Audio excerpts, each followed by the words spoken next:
Welcome back, everybody, to another episode of Sixth Street Podcast. We got a full house here tonight. Were you in the Yay! last one, Nick? Seems like you've been Yes, gone a I while. was here. Okay, No, okay. no burritos in Tijuana, Oh, Mexico. Yeah, that's right. that's All right. right. Craziness. Well, first I of meant all, there were no tacos in there, but we're okay. I We'll think just you're keep closer going. with burritos. Maybe. I think I was closer too, but I'm a little one of the two. There's not in there, and I don't know. All There may right. be now. First of all, we got me, Jordan, also known as Kitsikapau online. Also joined by a couple of my good friends and a special guest tonight. Nick, go ahead and start us off. Hey guys, this is Nick, also known as FedEx Online. You can catch me gamer tags as some iteration of FedEx for you or FedEx Online. All right, I'm Big Junior, also known as Big Man Junior OG. Go ahead, Angelo. My name is Angelo. My name is Decayed Spirit on Twitch. I do streaming. I try to do it as much as I possibly can. I need to get into it a lot more. But my gamer Everybody. tag on Xbox is Coffin Spirit 666. Yeah, everybody go ahead and give him a follow over on Twitch. He does a lot more streaming than I do, even though I say I do it all the time. I get it in here and there. Wait, I don't have him on Twitch. I need to add him too, so I will be doing that shortly. You're gonna get a new person. Actually, this is the server we are in is my server on Discord for my Twitch. So if anybody wants to join Alright. my Discord, feel free. There we go. All right, so it's been a little bit over 3 weeks. We try and do the episodes every 3 weeks. It's been, I think, 4 weeks now we're going on. But that was Yeah. because we had to take an extra week off because Call of Duty came out and we wanted to get a little bit more hands-on with it than just a few days. We wanted to give it a full week. I definitely did so I can try out the different game modes and stuff. So we got that to talk about tonight, definitely. Until we get into that, make sure you guys go follow us on Spotify, iHeartRadio, Odyssey, and Apple Podcast. And Yes, sir. make sure you follow us on Facebook. A bunch of news we've been posting up on Facebook. A bunch of stuff actually that we're going to talk about tonight. I know I posted up a bunch of stuff. If you're not following us on Facebook, you're missing out on a bunch of news. That's also Sixth Street Entertainment. And then if you guys are listening, you can also go and view on YouTube. You go follow us at Sixth Street Entertainment on YouTube. I'm not gonna lie, guys. If what he's saying there, you really need to follow us on the Sixth Street Entertainment page because there's a lot of news, and sometimes we're getting news before it comes out on most social media places, most sites. Sometimes before even PlayStation themselves. I've had it a few times where we're like posting something the minute it was dropped, and it was like, wow, no one else in the world has posted about this yet. You know, so it really is, just to reiterate what he said, really follow us on that Facebook page so you can be in the loop and stay ahead of everybody else, you know? Another thing Yep. you just reminded me, and I was talking to one of the new guys at work. I started playing Rainbow Six Extraction with him. You probably saw him pop up in our Sixth Street channel on Discord. But I was talking to him because he's like, we were talking about Rainbow Six Extraction, something or another about it, and I was like, yeah, I actually played this like way before anyone else did. When we did the non-disclosure agreements and everything, I remember I sent you guys the invite for it, and he's like, what, you can do? Like, he didn't even know about it. And I was like, yeah. I was like, you know what? Actually, because Junior and Nick, you guys both know, I get a bunch of those alpha invites. I'm always keeping my eye out for them and applying to them, and then sending you guys invites for different games and stuff like that. So, as well as going on and joining our profile on Facebook and being able to catch all that news, there's our Discord link on there. Join our Discord. A bunch of those alpha invites that I'm going to sign up to, where I go to get the links wherever we find them when we're doing our research. I'm going to start posting those up in a section of our Discord so everyone can get those invites to those alphas and betas and try and get into those games early. Also, guys, I want to, I haven't even discussed this with the rest of Sixth Street yet, but I kind of want to put it out there. I personally have been kind of researching, and I'm suggesting that everybody follow us on YouTube as well, because we might be doing some unboxing. We're finding a way to get some sponsors and some things to be sent to us before or ahead of time without even having to pay for them, so that we can review them for you guys, so that you know what products are good and what products aren't. So there's that. And we're going to discuss more about that after the podcast. I'll talk to Sixth Street, and but just follow us on YouTube just in case we start doing that, because it will be major. Sounds good. That is news to me. Yep, Mhm. yep. All right. Now getting into it. Like I said, it's been a few weeks since we've been on here, since we had an episode. What's everybody been doing? Nick, what you been up to? Well, guys, it's been a busy man. We had Halloween, and I dressed up as a Tin Man for Halloween, and Oh, you got pictures of that? yeah, I got a bunch of pictures from Halloween. I went out with my brother, did a few different little parties. I had a group that we went as all of the Wizard of Oz, with Dorothy and the Wicked Witch and the Good Witch and the Lion and everybody. And then my went trick or treated with my little nephews and cousin and my nephews and niece and their family, and my brother. His wife made all these costumes from Moana, and they dressed up characters from Moana. My roommate Robert, he was Neo from the Matrix, and we went. What? Yeah, what? we went. I got pictures of all that. We all went trick or treating. We had a good time. That's I did tight. I did a few concerts. Some were Halloween related, some weren't. They're mostly classic rock bands, local bands. I went to see a venue here in our local area called Tailgaters that started doing like Saturday night shows where they're inviting local bands to play, or there's some sort of cover charge. I went to see Joker on Jack, which is classic rock. I saw Blue Moonshine right before Halloween, and then I saw Hot for Teacher last night, which was a Van Halen tribute band, and all they played was Van Halen. It was pretty cool. You get an older crowd in there. The Van Halen one was cool. It was $15 to get in, and it's just like younger people, older people. It was something different. I'm into all sorts of music. I listen to grindcore and heavy metal and death metal and classic rock and reggae and rap, and I'm into everything. So to hear all these different types of genres being played, the best one I've seen so far is a band called the Spasmatics, and they were better than some live actual concerts that I've been to. So that was kind of crazy to see something that cool come to Tailgaters in our local area. And we had a lot of fun last night. We went to see that. That's what's up. Nice. Yeah. What you been playing? Been playing anything new? Well, I got a couple things here. I like you said, we have the Modern Warfare that I played, Gotham Knights that I've been on. I also bought an Oculus Meta Quest Oculus 2, so I got to jump into that world a little bit, and I'm gonna let's test that with you guys further.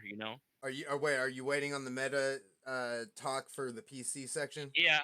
I want to give Okay. everybody a chance to talk about what they what All they've been right, up to.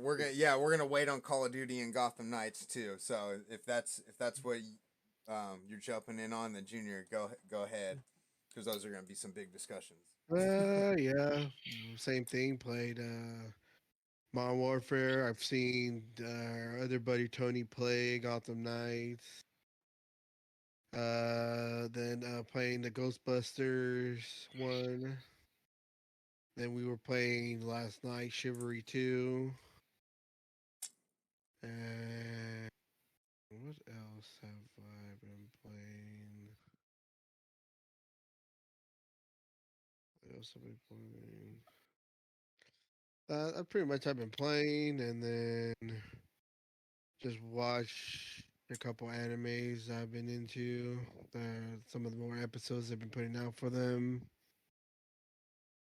And that's about it.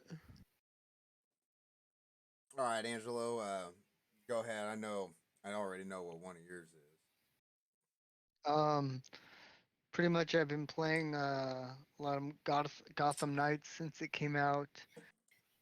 Call of Duty, Ghostbusters. I attempted Scorn, got rid of that one. I loved it. Don't get me wrong. I mean, you had the same same feeling about that game. So I think I had a discussion with you about that, and I could talk about it later if you want to talk about those games later. I don't know if you want it You can now. talk about Scorn right now. Just save Gotham Knights. Go ahead and talk about your experience with Scorn because I'm Okay. going to talk about mine after. So pretty much Scorn, I downloaded it because it was on Game Pass, and I've been waiting for this game since they announced it because, it looked like it was H.R. Geiger inspired. And if those of you don't know who that is, that's the guy who did the artwork that inspired Alien, Xenomorphs. And pretty much it's a puzzle game. So pretty much, if you guys remember a game from the 90s called Myst, it's a giant heavy skin for Myst. It's just a giant puzzle game. And there's not really much craziness to do. The combat honestly sucks. It's awful combat, but other than that, it's a great game. The environment is great. The music is great. It's all very moody. But the reason why I had to get rid of it is because I felt like playing that game, it made me feel like I was in a nightmare that I actually had. And it felt like I was reliving something that I had before when I was younger. So I'm like, I can't do this anymore. So I just deleted it. Yeah, that'd be a little intense nightmare. Yeah, I've seen people play that game and all that, and I've seen I can see I haven't played it, but I seen how the combat was looking. I was like, that looks combat sucks. But I seen how it's different puzzles and all that, and that is straight up from a nightmare. So But other than that, I've just been playing lots of, I'm ashamed to say it, but Fortnite. And yeah, I've Fortnite's seen you great, play man. it. Don't be afraid to say I was that. gonna say, don't be ashamed to say Fortnite because I've been hearing a lot of good things about Fortnite ever since they brought back the no build mode. I've been hearing a lot of good things. that's all I've been playing is no build. So Yeah, so you're um, doing it right. but I'm waiting for High on Life to come out because that's Yeah. pre-installed on my console right now. Um, let's see, I'm waiting for Dead Island 2, Yes. Yep, yep. Yes. the Harry Potter game, Yep. the I'm on the cliff or on the edge or whatever the terminology is for Midnight Suns. I don't know if I want to get that one. I'm getting that. I know Nick was disappointed. Yeah. I know Nick is not getting that. I'm hurt. Is it That's all because I it's can really turn say. based? Yeah. Oh. And Which I'm I was surprised Jordan wants that one. I wanted it to be like Marvel's Avengers or the Guardians of the Galaxy, like the ones that they've come out with where you're kind of playing that storyline. that and would you're, be and cool. you're moving, but it's not. yeah. That It's would have not been what I dope. wanted. That would have been dope. I'm really hurt. I'm hurt by that. I'm really fucking hurt. Yeah. This one That's did.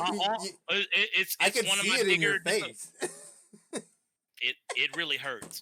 Like there's a lot of disappointment in that. Almost as much as disappointment is Hogwarts. And it hurts. It really hurts.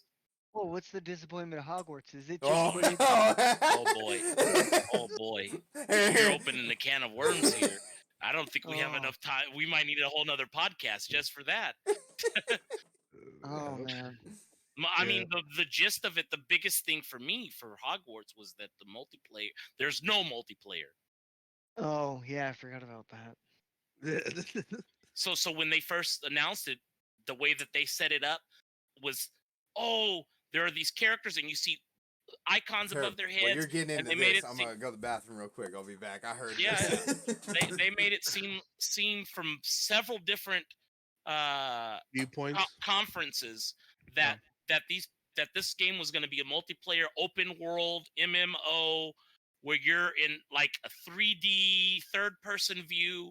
You get online with your Hogwarts buddies. You're in there learning different spells. Maybe they got different spells. You guys are fighting, going out to the forest, doing raids.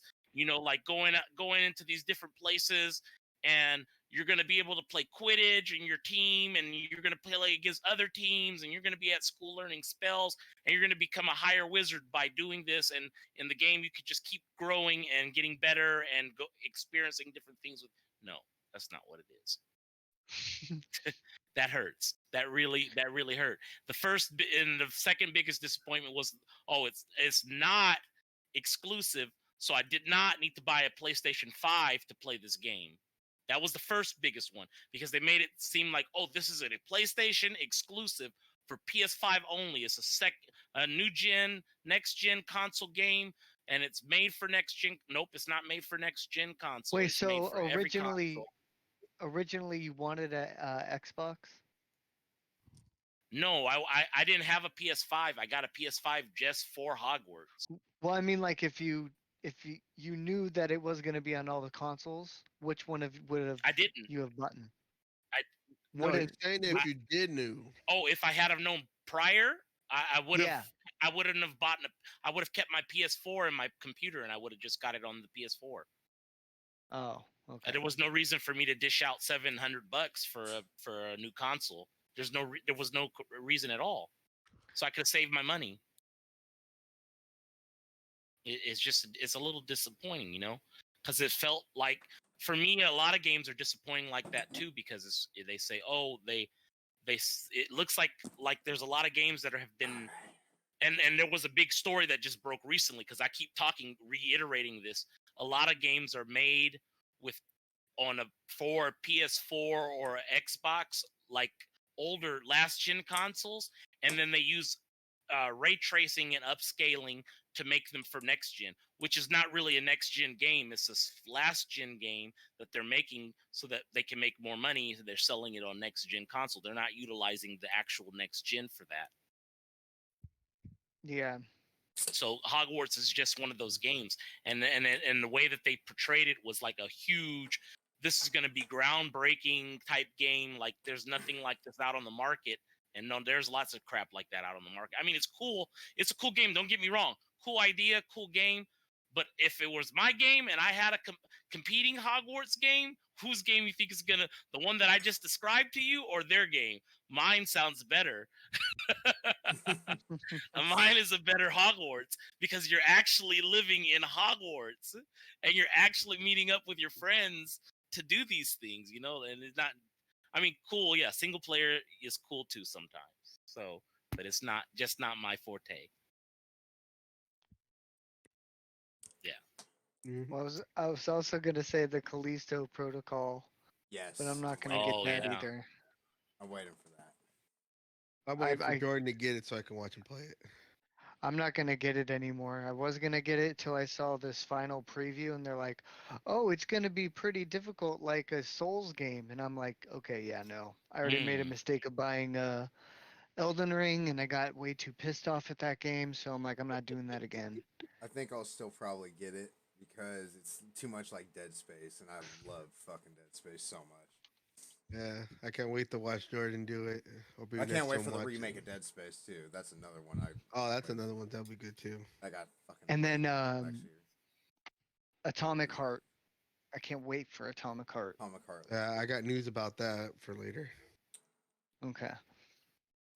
All right. But that's pretty much it. All right. I think I made a list here. I didn't forget. All right.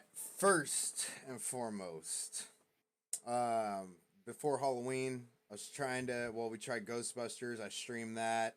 I feel like I streamed. Maybe I didn't stream anything else. I know I streamed Resident Evil 3, which that's what that's what I'm getting to. Yeah, and finally beat that one. But trying to, like we were saying earlier, trying to get into streaming a bit more. If you guys want to check those out, the Resident Evil ones are pretty damn good, because there's a lot of parts where I fucking almost jump out of my seat. Yep. And there's a lot of cussing too in those ones. But you can find me on Twitch at ChittyJank. And that's CHITTY, not SHITTY. I shitty walk. There's a whole story behind that. But a very big story about them. And it's still going. Yeah. But yeah, so Resident Evil 3, finished that game. I wanted to beat that so bad because I've been putting it off. So I've been waiting for Ghostbusters to come out ever since we saw that play during the summer games. and that was definitely worth every dollar. Like we've been talking about that game's, I think, Yeah. really really good. Probably one of the funner Yeah. games I've played in a long time. Yeah, it's a good one. The let's see how much about Ghostbusters do we want to talk about? If you don't know anything about it, it's an asymmetrical game. You got 4 Ghostbusters, 1 ghost. Um, as you level up, you unlock different kinds of ghosts. There's like 4 different classes of ghosts, and in each class you got 4 different type. I think 3 or 4 different types. I think it varies depending on which class you're in of ghosts you can choose from. As the Ghostbuster, there's a bunch of different customization options, which I was actually really surprised at how much customization you can do in that game, as far as like to the face and everything like that, and your clothing, which is pretty cool. And then of course you have your like was it the particle thrower and the ghost trap and PKE meter, a bunch of different stuff you can upgrade as you level up. But it's just what I was saying about that game, like what I was telling my girlfriend, I guess, Dead by Daylight, sometimes I have a lot of fun with that game, and then sometimes that game frustrates the fuck out of me. Granted, last night I got super frustrated with Ghostbusters with that one damn ghost, but just the fun I've had with that game. I haven't, like I was saying, I haven't had that much fun in a long, long time, and pretty much all of us have played together, or all of us have played it at different times. I think everyone pretty much agreed and said the same thing, which is a big plus for a game. And it wasn't a $60 or $70 game; it was only a $40 game, so another big plus. Yep. Yeah, that was good. I just saw you guys played online, and I mean, it looked really great. I mean, I would definitely get it if I had a little bit more money, but like I've said, I'm trying to save some money here and do certain things. I've got a Reno trip planned next weekend, so it's probably not going to be till the next month. No, I get that completely. That's why I had to put off Gotham Knights. That's the one I still want to get, but I ended up getting Call of Duty instead. I just want to mention again, because I remember I posted on Discord games I'm trying to get in the next 2 weeks. It was that Call of Duty, Gotham Knights, Ghostbusters, and then the other one that I want to mention is Dragon Ball: The Breakers. Didn't end up getting that. That's another $40 game. I was hoping you got it. I've been watching a lot of it on Twitch. It looks really really good. The Breakers is only $20. It's only 20. Yeah, that's the one that's like asymmetrical, correct? Yeah. Yeah, it's $20. I wonder They if might it have a just sale. went on sale or something like that. Because when I first looked it up, it was 40 on the Xbox store. Like that was a couple weeks ago, though. No, I think the one that you're looking at is the digital one, or not the digital, the deluxe one. Oh, if that is 20, I may have that by this weekend. By this next weekend. What's so good about that one? I haven't seen anything about that. It looks fun. I mean, it's another asymmetrical game. Don't get me wrong. It looks just really really fun. It's Describe what different kind of asymmetrical means, so people that don't know. you got like a 4 versus 1 or a 3 versus, like it's not even teams kind of thing. Because I'm not gonna say it's only 4 versus 1, because we got like, I think it's was it what's the Killer Clown one that I'm fucking blanking on? Angelo. Alien clowns that Isn't that a 3-on-4 or something? Attack of the Killer Clowns. No, yeah, no, it's Killer. No, it's Killer Clowns from Outer Killer Space. Clowns from Outer Space. That's what it is. That's gonna be like a 3-on-7, I think, or something like that. Oh yeah. I think it's gonna be a 4-on-4. I remember there was less clowns. I do remember that, but there? I was surprised because it was such a big number. And then you got Texas Chainsaw that's coming out, which I think that's going to be a 3-on-4. Well, they just announced 2 other characters for Texas Chainsaw. I saw that, Johnny and Sissy. Yeah. Yeah, I saw that video for it. It looks hella good. So, anyways, that's just asymmetrical. Going back to Dragon Ball: The Breakers, you have the Breakers are like they have some of the like famous bad guys in there. Cell, Frieza, Majin Buu. Those are the 3 that I've seen. I don't know if there's any more. And then your characters, the characters I've seen are Bulma, Trunks, Yamcha. At first you start as your regular character, and it's like this is a 1-on-6 or a 1-on-7. Yeah. Yeah, you were right. It's 3 versus 7. What is? The Killer Clowns. Killer Clown. Okay. Yeah.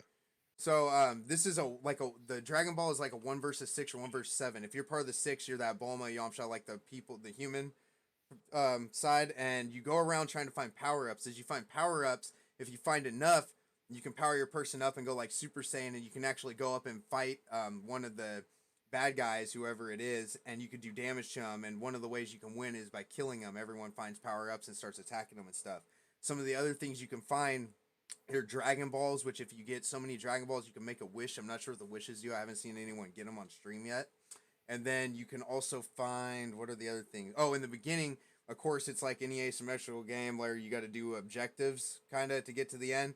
And as you're in the beginning, I know you have to find these keys to these power stations. The power stations are lettered like A, B, C, like A through E. You have to find keys. When someone finds a key, it'll pop up on the screen like key to zone B found. So someone's got to go to zone B, do that power station. You know, you do so many of them, you do the objectives, and that's another way you can win besides defeating the enemy. But So is it what kind of like Among Us in a way with the things to do? yeah, kind of like that, yeah. The I haven't like I don't know what makes this one so great, but what I did notice is a lot of the streamers that I watched that started out playing Ghostbusters really hardcore when this came out like a couple days later or whatever, everyone that I watched playing Ghostbusters switched over to this. So I Huh. don't know if like just the fun factor in it, actually playing it is that much funner.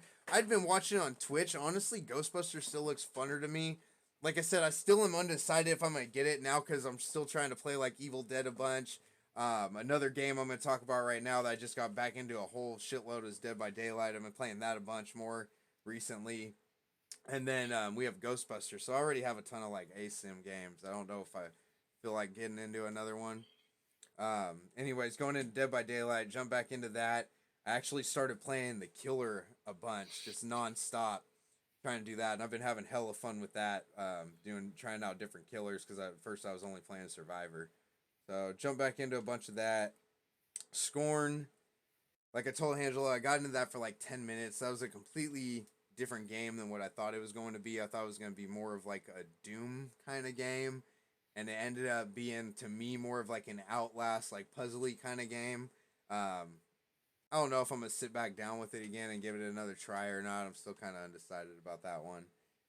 And then, of course, like Junior mentioned, I think Chivalry 2 is the last new thing we tried. I thought that was a lot of fun, trying something different. I don't know if it's a game I could play all the time. It seems like a game that you switch to when you feel like playing something different and getting like a different experience. And I feel like it'd be a lot funner with a lot more people in it. Kind of how like Star Wars Battlefront 2 is. Like when we got like a team of 4 or 5 people playing Star Wars Battlefront 2, that game could get hella freaking fun. I could see that being the same way with Chivalry. Yeah, We because should get then a each we one should get a could stream be. on that. I'd be down if we can get a good group together. Like I said, I wonder how big are do you know how big the lobbies are that you can have or the parties that you can have? I Like don't I know said, because I bought the game when it came out, and I never had anybody really to play with except for my girlfriend. Oh, So I never all really right. seen how big they got. I mean, it's got to hold at least 4. I would think at least like 5. I'm pretty sure Battlefield's 5, right? Mhm. I think Battlefield was 5 now. So if Battlefield does that, I think Chivalry would with as big as those teams are. Oh no, we'd have to Yeah. try it. That'd be cool though. Every Um, huh? two. Let's see. I'm looking up the. Let's see. Oh, are you looking up the lobbies? The lobby or the squad size. Yeah. You can go up to 4 in a party. It says the max party size Shooter 2 is 4 players, so friends can Yeah, at invite least it's 3 other of 4. I their was hoping friends. it'd be more. Join the player, which can be.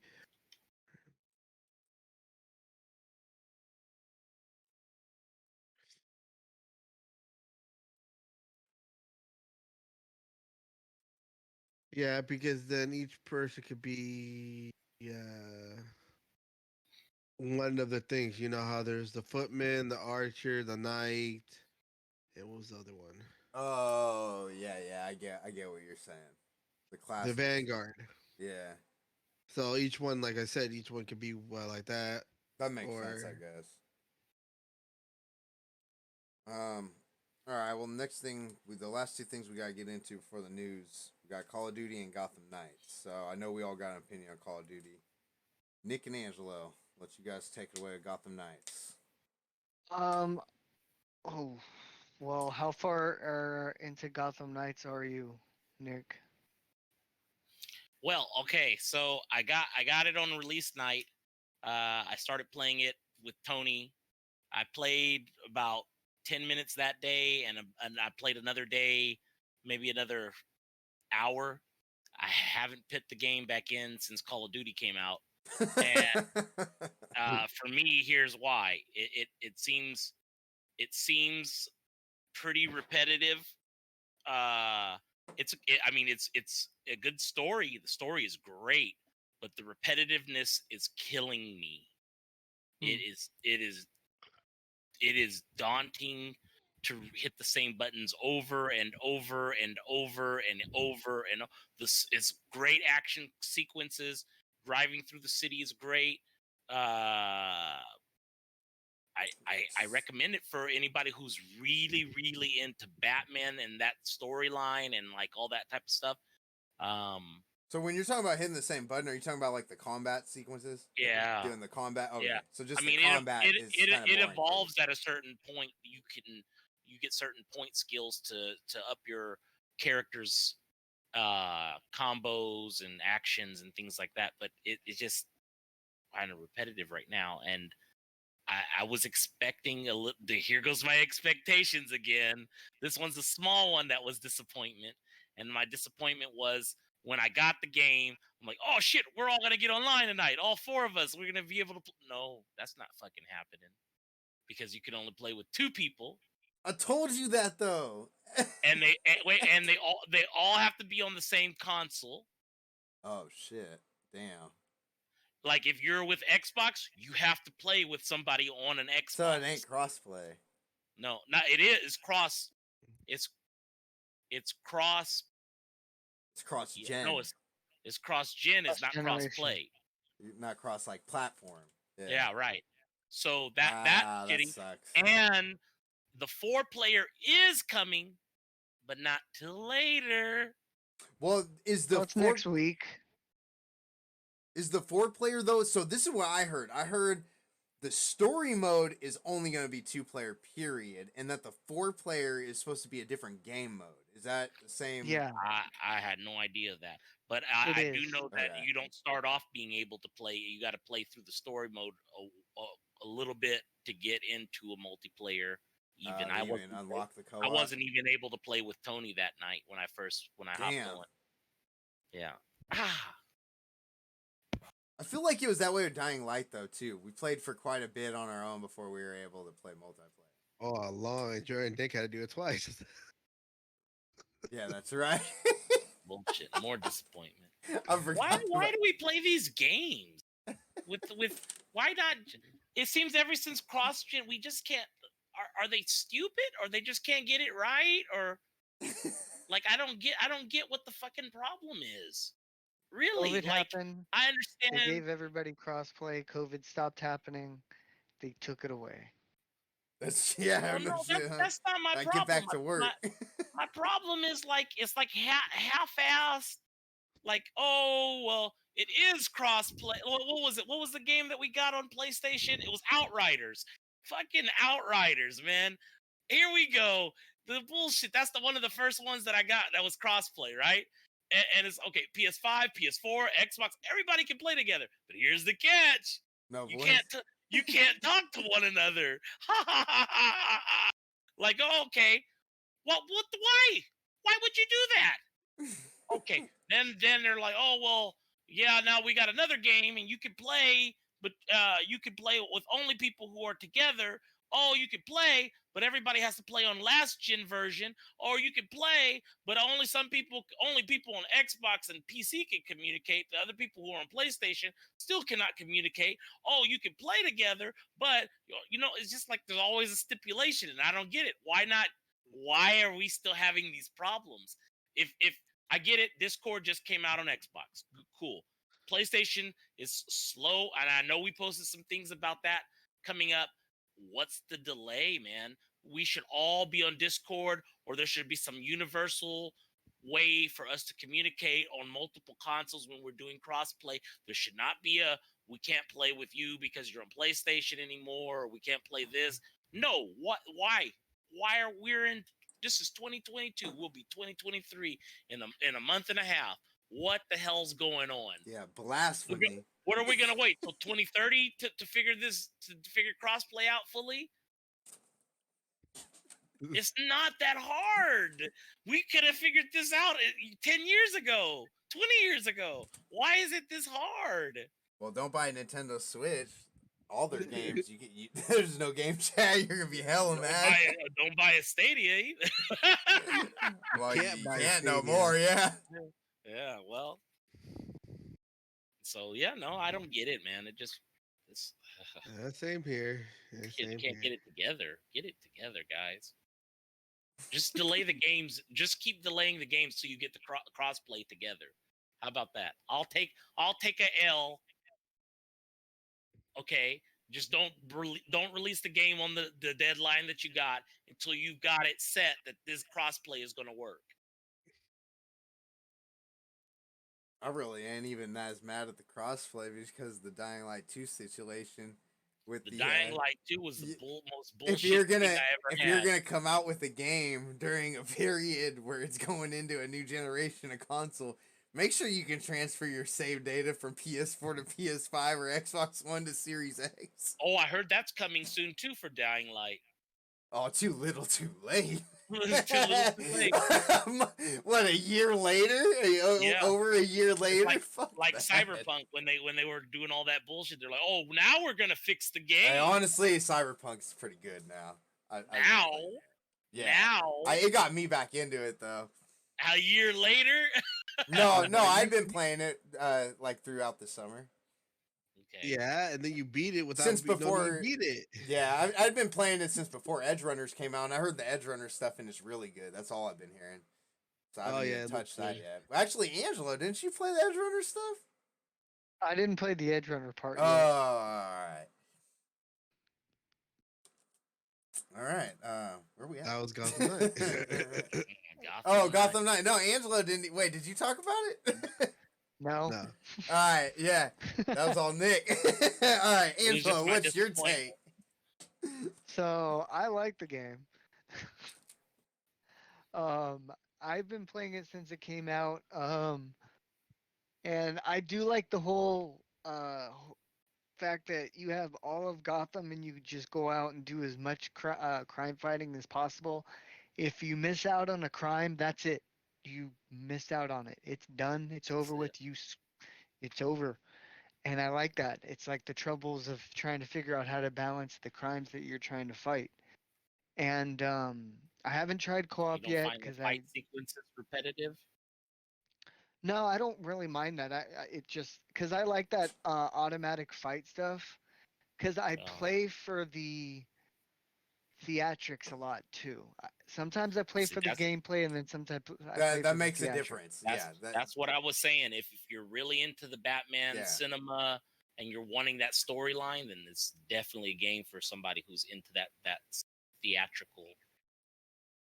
Like, well, it's not just the Batman thing. It's like I like that whole style of fighting where it's like Shadow of War, Shadow of Mordor, where you hit a button and it does a whole sequence for you and you watch it. I know it sounds cheap as hell, but it looks so fucking badass. Well, it's just a preference. It's everyone's preference. Yeah. No, and Mad Max was another one that did it too. So it's like Mad Max, Shadow of Mordor. Spider-Man does it. I haven't played the Spider-Man games. Yeah, it's dead on. Spider-Man is dead on. Arkham, all of that. Where you hit the combo, he goes through his sequence, and then they tell the story, and then it's like. The funny thing you said about all that, the 3 games you named, Mad Max, Arkham, Spider-Man, those are all very highly rated games. Like, very highly rated games. Mad Max is awesome. I heard those are all 3 good games. Hey, I didn't say any of these games were bad games. Oh, no, I know. By any means, they're all great games. I'm just not into that style. 2 hours of XXB, XXB, BBX, BB, over and over and over, like that gets to me, and I'm like, okay, I want to be a little bit more creative than that. I want to come up with my own combo. I want to do something that's not foreseen, like but no. Yeah, you would like Chivalry too. Then Chivalry 2, you could do a whole mech of combos. do shit. Well, one thing that I noticed is before the game came out, everybody was going on and on and on and on and on about the whole no 30 frames per second on console. Yeah. So Oh, yeah. finally I came was one. out, and it finally, the game finally dropped, and I've been playing it, and I'm like, honestly, it looks great. Like it doesn't really bother me that much. Now, granted, if See, they I'm did drop one a of those ones patch, too. well, no, I like the 30. I would love. I mean, I like the 60. I would love the 60. Don't get me Can I wrong. ask you a question? Are you playing on a Hmm. next gen or older gen console? I'm on a Series X. Okay. Are you playing on a 4K TV? Yes, 120 hertz. Okay. So you're not mad about not being able to utilize that to its fullest potential. Well, I mean, like, I thought it was gonna look like. Have you played Dying Light on quality? No, I have not. Okay, I've had to play next. on old gen. That's what my whole play. Oh, we had to Okay. play it on old because the newer gen won't let you play with your friends online if they have an older gen console. Okay. Next time you hop on Dying Light 2, Uh-huh. play quality, and then switch over to performance. Then you'll notice the Uh-huh. difference between 30 frames per second on that game. That was completely, I couldn't do it. This game, I could tolerate it. I think it was just first person compared to third person, and especially the parkour. It just made me dizzy, and it just I couldn't. I had to go to. I'm on balanced, I think, where it's 60 frames. Huh. I think too, a lot of the, like you said, a lot of those people that are playing this that are just like in love with the story and just like it for what it is. They're not caring about the graphics. It's like you could take the game The Last of Us, the first one, and you could put that on fucking, whatever the hell Mario Brothers was. If that's got the same story, then that's a good game. I just feel if I'm not and I'm more about the tech than the Yeah. story. I could be playing the shittiest game possible as long as it has the greatest graphics, and if I paid Yeah. 700 for PS5 and 3,000 for a gaming monitor and I have to pay another 70 for the game and another 70 for like online access for the year and like that shit better be like the dopest graphics I've ever like I'm going, I oh get my it. god, every time like if I I'm like, get oh it. yeah, no, oh we just upscaled it a little bit and made blur motion so that it looks like a newer like a higher like no, I'm not cool with that, bro. We got a problem. Somebody needs to give me some money back. Who's gonna give me my money back? Where's my money? It's my money and I want it now. I'm over here JG Wentworth and shit.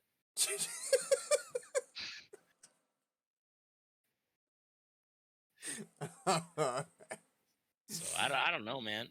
I don't know. I really can't go there. I'm just it bothers me. All right, so I think to conclude Gotham Knights, then what I haven't played it yet, but what I've been seeing is very mixed stuff. A lot of the complaints I was seeing were just the 30 frames per second and the repetitiveness. Those were the two biggest things I saw, and then pretty much the goods about it is what Angelo said. So I mean, basically what you guys said is the biggest things I've been hearing on both sides of it. When I get a chance, I think I'm still gonna end up giving it a try. That is something like I like and I'm into, but yeah, it's not Yeah. something I'm rushing to get. I've seen, like I said, I've seen Tony play it. It looks good. I've seen the things, the little stuff you could do in it. It looks pretty cool, but not something like even eventually when I have time. I don't know if I'll probably go get it since I have Yeah. other ones like that. Not something like a big All like right. something I need to go do. Probably I'll watch people play it, but I probably won't really play myself. One thing that impresses me about it, and the reason why they had to do the 30 frames per second, I guess, is because the whole map is untethered co-op. That is, I guess, impressive. I haven't seen a lot of. Well, I mean, what was the last untethered co-op game? I don't remember any. Legion, Watchdog Legion was untethered because I could be on the other side of the map and Derek be on the other side. Okay. There's Well, been a that few. one. There's been a few. It's just they're very rare. Okay. I like I said, man. I think just like we're in 2022, like it's not something that's unheard of, and I think that by now, like those gaming techniques can be perfected. There should be no reason It's for it time to to be. move on. It's time to There's no move on reason to the for it to be next 30 generation. frames. They can do any level graphics with that and still have it untapped. I mean, it could. It did. There's no reason. There's really no reason. Yeah, I can agree with that. Yep.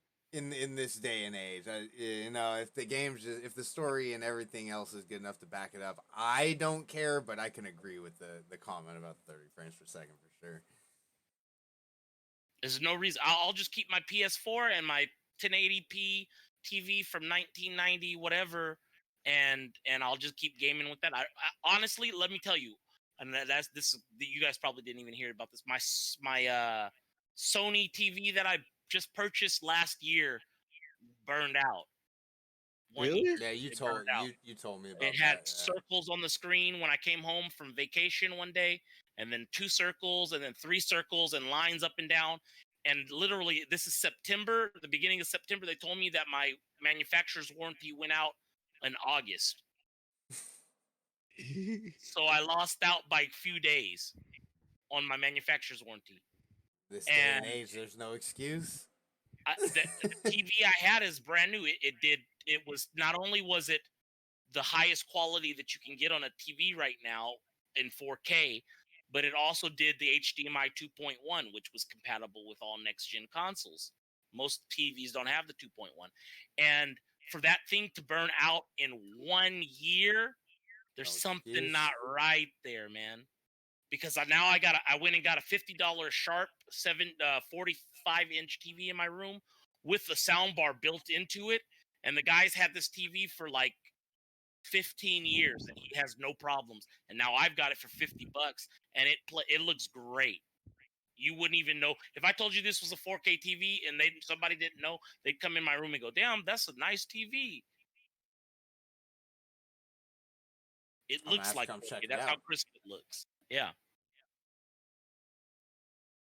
Yep, I agree with that. I agree they don't build them like they used to. But anyways, All right, on to the last big one for the news. Call of Duty. Call of Duty. All right, I'll let Junior start us off. I'm gonna go to the bathroom and I'll be right back. Never. Sure. Yep. Call of Duty. This is the one we got after I did not. We got the other ones. I did not get Vanguard. Got this one, and I like it. It's a good one all around so far. Played. I beat the campaign. The campaign was really good. I had no really issues with it at all when we played multiplayer and all that, except for one little issue was like little kind of was when we are trying to match up. It'll be like just trying to load for or like just be like, oh, connecting. But it wasn't that bad. All we had to do was do one thing and it was then back up again. So I had really no major issues with it, and I play on the Xbox Series S.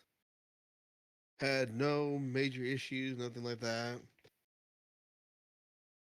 I say it's been, and I like that they did the little tweaks and the little things with the guns and stuff like that you could do yourself.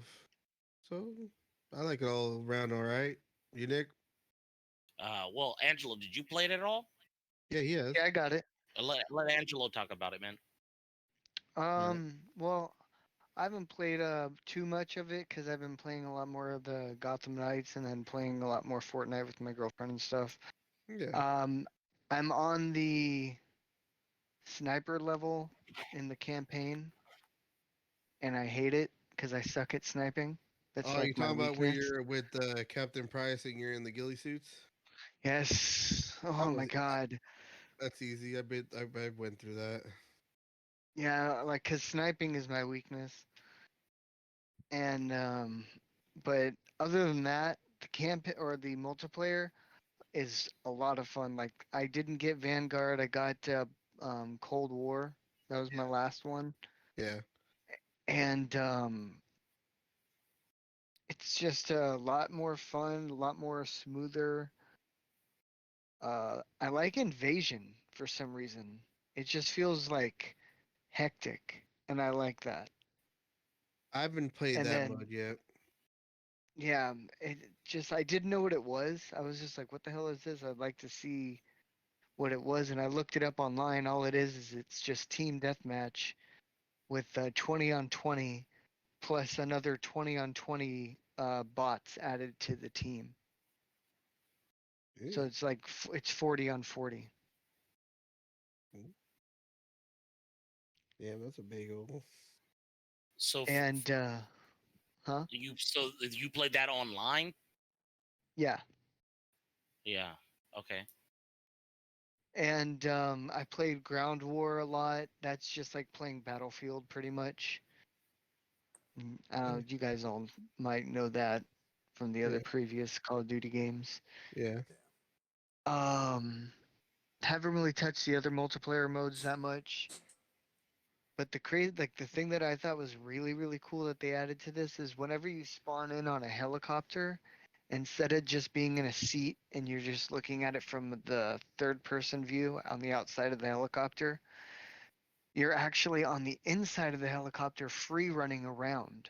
You're not sitting Cool. I down or noticed that. anything. You can run around and you can jump out. And I thought that was awesome. Yeah. And I love when things are just super crazy and hectic and intense like that. Like even when it doesn't need to be like that, I just like when it needs to be that crazy. So for me, uh let's just start by talking about like Call of Duty. For me, have never missed one release for Call of Duty, but at this point in my life, for Call of Duty is a precipice for gaming. It feels like, um, it Yeah, you, it sets the ground for cross play. hang on. By the way, before you continue, by the way, everyone listening, Nick does probably play the most Call of Duty. I think you've played every single Call of Duty that's come out, right? More Every than all single of one. us. So Nick can Yeah, speak on this the best, probably. ever since the first one. Yeah. So this Call of Duty in general, the past several years, each Call of Duty that's come out has set the bar for what is quality in crossplay. Whether there's not any stipulation, that's the key. And they were one of the first ones to do it. There was like, you could play Xbox, you could play PlayStation, That's you could true. play old gen, last Yeah. gen, and you could communicate all in one lobby. And they just took it to a step further with that because they said fuck Discord. I like Discord. Don't get me wrong. They said fuck Discord, and they said not only can you We talk ain't to gonna be people able to in the, record our next podcast. and not only can you can you talk to people in the chat room that you're playing against. Not only can you hear them when you kill them or you're near them, but now we're taking it a step further. We're creating private parties within the game. You can hear your friends. If you get dropped from our game while you're in my lobby, me, you, Junior's connection drops, he gets sent back to the lobby, we can still hear him and we can communicate with him without creating a private party on our consoles. I can go, Junior, is everything okay? Yeah, my connection failed. Okay, you want us to back out and drag you back in? That's a whole nother level without going through Discord, without going separate consoles. That's on another level. That's what I'm talking about. Going beyond what we had last year and taking it a step further. I really enjoyed the game. I played the campaign prior to the release date, so I didn't have to waste my time on the campaign after release because I wanted to play with my friends. That's the big thing for me is being able to play multiplayer with my friends. Maybe I'm not able to see you during the week. You work at your job, Jordan, or Junior, or whoever, Angelo, wherever. We may not have time to see each other on our day-to-day basis. I'm out grooming dogs or whatever it may be. And if that happens, then it's like I don't have time to play with you guys, but I can go online and we can meet up with each other, and even if the game sucks, we still experience it together. We're actually communicating. Hey, how you doing? Oh, I'm good. I'm talking to you. It's not just like we're dropping our friendship and I don't have time now. I gotta just do dog grooming all day. So for me, it's a big thing. I love the game.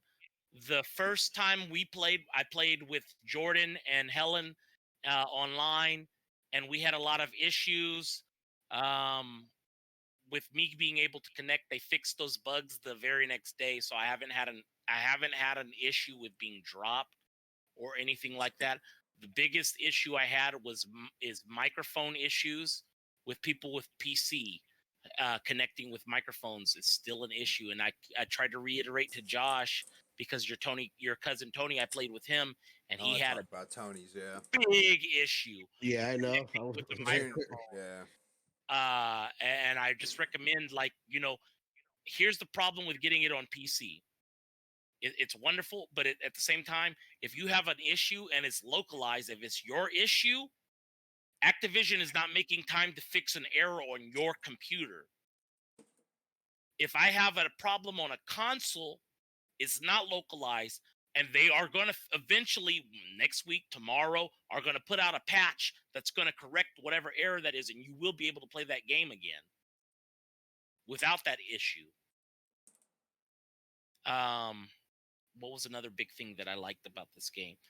The graphics seemed pretty seamless. I didn't have a lot of connection issues.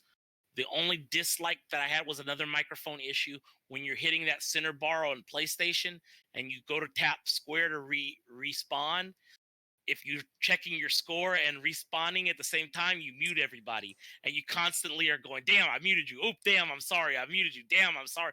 I wish there was a way to switch that where you disable that, where you're not messing that up and doing that every time. They should switch that respawn and to a different key or something, or even, I don't know. It's just crazy. The mute is that same key, and it sucks.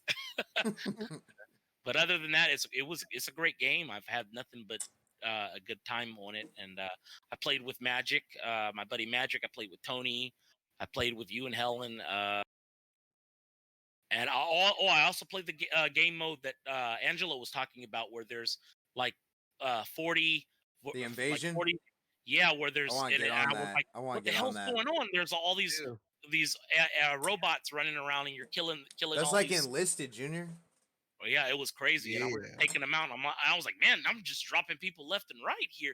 No, those are robots. I was like, okay, I'm not that great. But I Like, when think they that's got my great. ego up, I was like, man, I'm really good at this shit. I think that's great for people that like aren't super, like Call of Duty is one of those fucking Twitch shooters for sure. It's like the cracked out little kids fucking hyped up on all their Halloween candy, running around shooting people and stabbing people with the knives. With that invasion mode, I think it gives like newer players that play a little calmer like more of a chance to enjoy it too. Yeah. Is it on me now? Yes, No. it's you, sir. Oh, all right. So this Call of Duty really surprised me. I gotta say, first and foremost, we've been doing this podcast for like what, a little over 3 years now. I know for at least 2 of those years I've been saying fuck Call of Duty. I'm not playing any more Call of Duty. One of the first things that made me start thinking about getting this, besides all the freaking hype that happens every single year around Call of Duty, because regardless whether you like it or not, Call of Duty is still one of the biggest first-person shooters out there, and I'm sure it's going to continue to be for a few more years at least to come. Yep. Like Nick said, it's the one game where I knew everybody was going to have it. I hadn't been playing that many games with people recently just because how all of our schedules kind of conflict. We all have different work hours and everything, and I knew Call of Duty was going to be one that at least everyone can get. Everyone's going to be able to play, communicate. Shouldn't be a problem on every console. So that was one thing. The second was this was Modern Warfare 2, and the last one I did play was the 2000, was it 19 or 18 Modern Warfare? I think it was 19 Modern Warfare. And I did have fun with that. And the thing that pissed me off with that one, like I've said time and time again, is I thought they were going to stick with that one for a while, and they made that, it was Vanguard or Cold War. One that it went back to, back a war era. Cold War.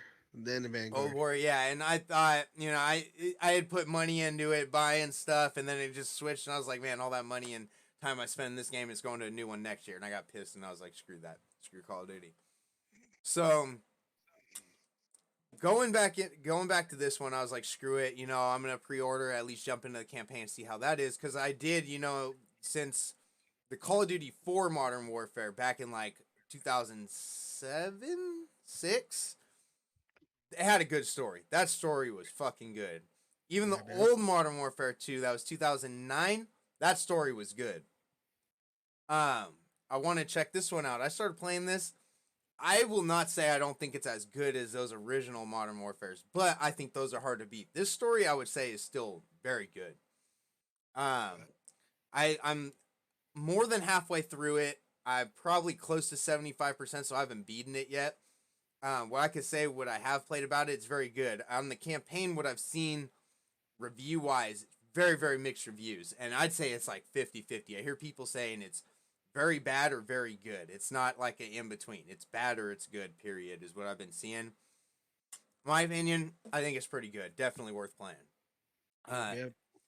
So I'm playing on the Series X too, by the way. Going into the multiplayer, what I told a guy at work, I was explaining the campaign to him because he is asking me about it. I'm like, the campaign is great, but I've thought this before about past Call of Duties. I get into the multiplayer, and I'm like, yep, it's a regular old Call of Duty. No doubt it is still Call of Duty. The mechanics of this one, everything, I don't know. It feels super good. This is definitely, it was a surprise to me. This is definitely going to be the one that gets me back into Call of Duty. I'm having a lot of fun with it. In every mode, I've done the Spec Ops, I've done the campaign, and then the multiplayer, I've just played Team Deathmatch, Dominate, those regular game modes I've tried, and we did the Prisoner Rescue. Yeah, and so Kill confirm. I know one of my biggest problems in those past few Call of Duties, I think even going back to Modern Warfare, was like the time to kill. I hear, and I've heard in podcasts and reviews too, two different sides of this too. I heard people saying that time to kill is too quick, and then time to kill is too long. And for this one, to me, it feels like it's perfect. Like, this one feels really, really good to me again, and I'm just really surprised I'm having this much fun with it, and I'll probably put a lot more time into it.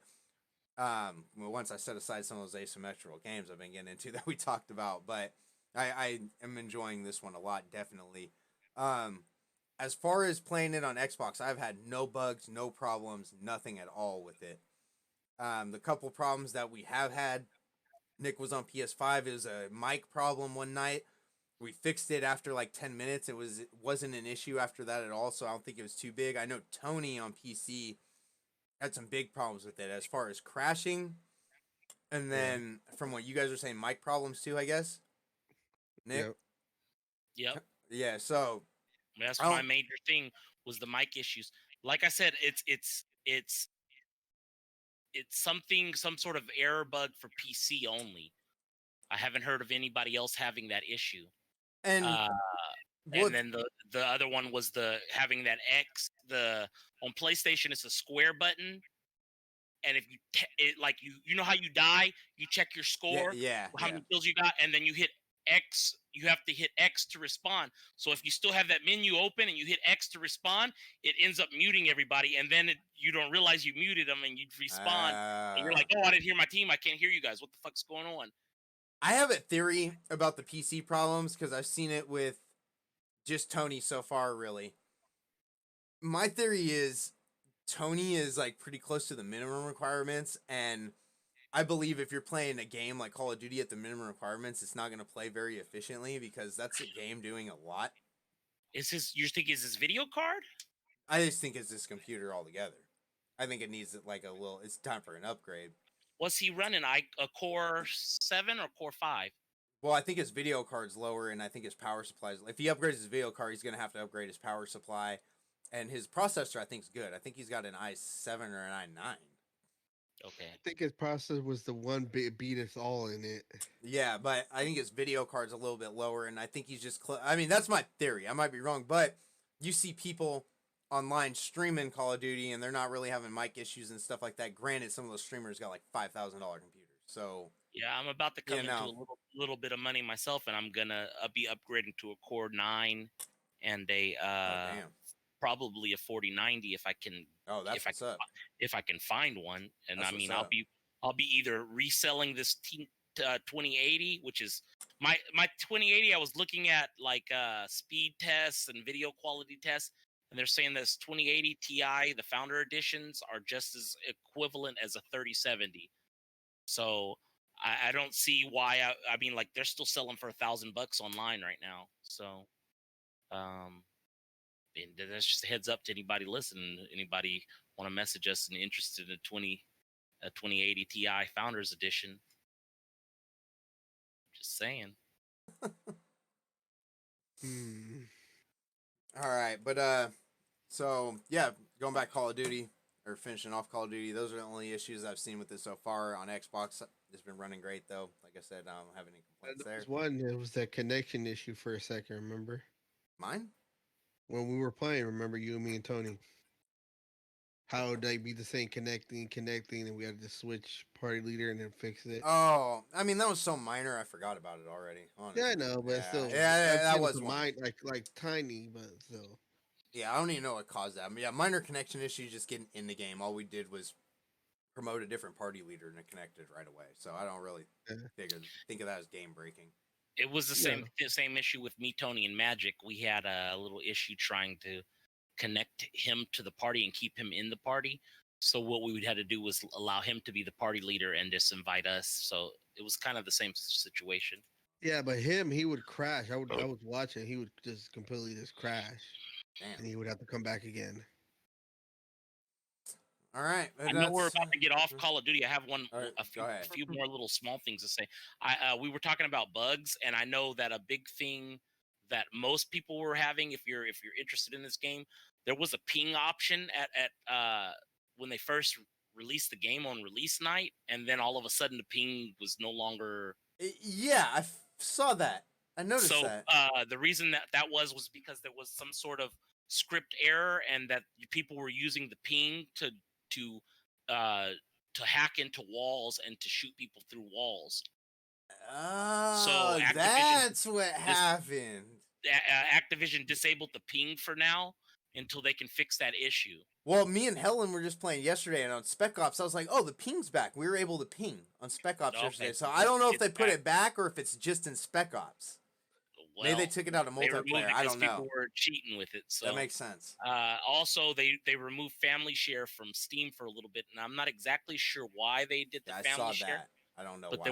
there was an issue with that, and I think the same issue on console with allowing, because this game they brought back the option where I can add at the home screen. It allows you to add a second controller, and so you and Helen could play from the same console.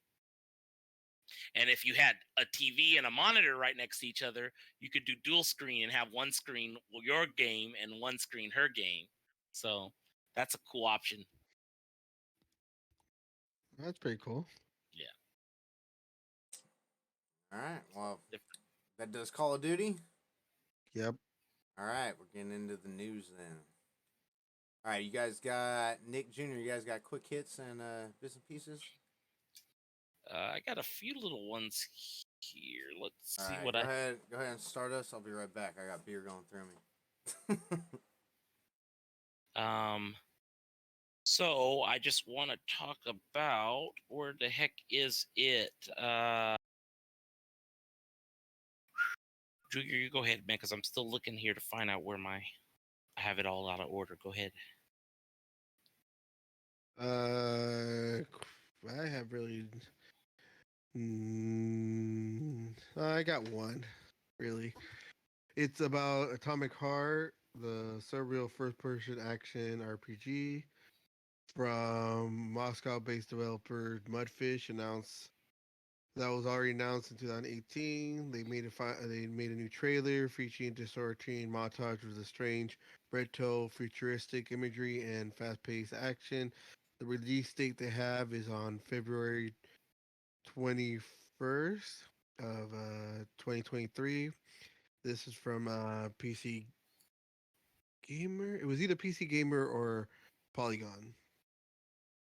The game, as they say, the game resembles something of a cross between a immersive sim mechanics and a an anti-crack sim weirdness of Bioshock with explosions and gunplay and the eventing gunplay of Wolfenstein: The New Order. Players assume a role of a P-3, a centric KGB agent in an alternate 1955 sent by government to investigate the mysterious Soviet facility overrun by murderous automatons and bizarre bioengineered experiments. You have to be strategic, observe the enemies from afar, and find their weak points before blasting them to bits. If you have any hope of escaping the colorful death trap within the secrets of the one. The secrets in One Piece. Atomic Heart we set release for PlayStation, both PlayStation 4 and 5, Windows PC, Xbox One, Series S and S. Also be coming to cloud, console, and PC on Game Pass on day one, and it's already available for pre-order now. That game, probably would get. I'm probably gonna get this game and play this one. I've been looking forward for it too. And that's really my bits pieces one.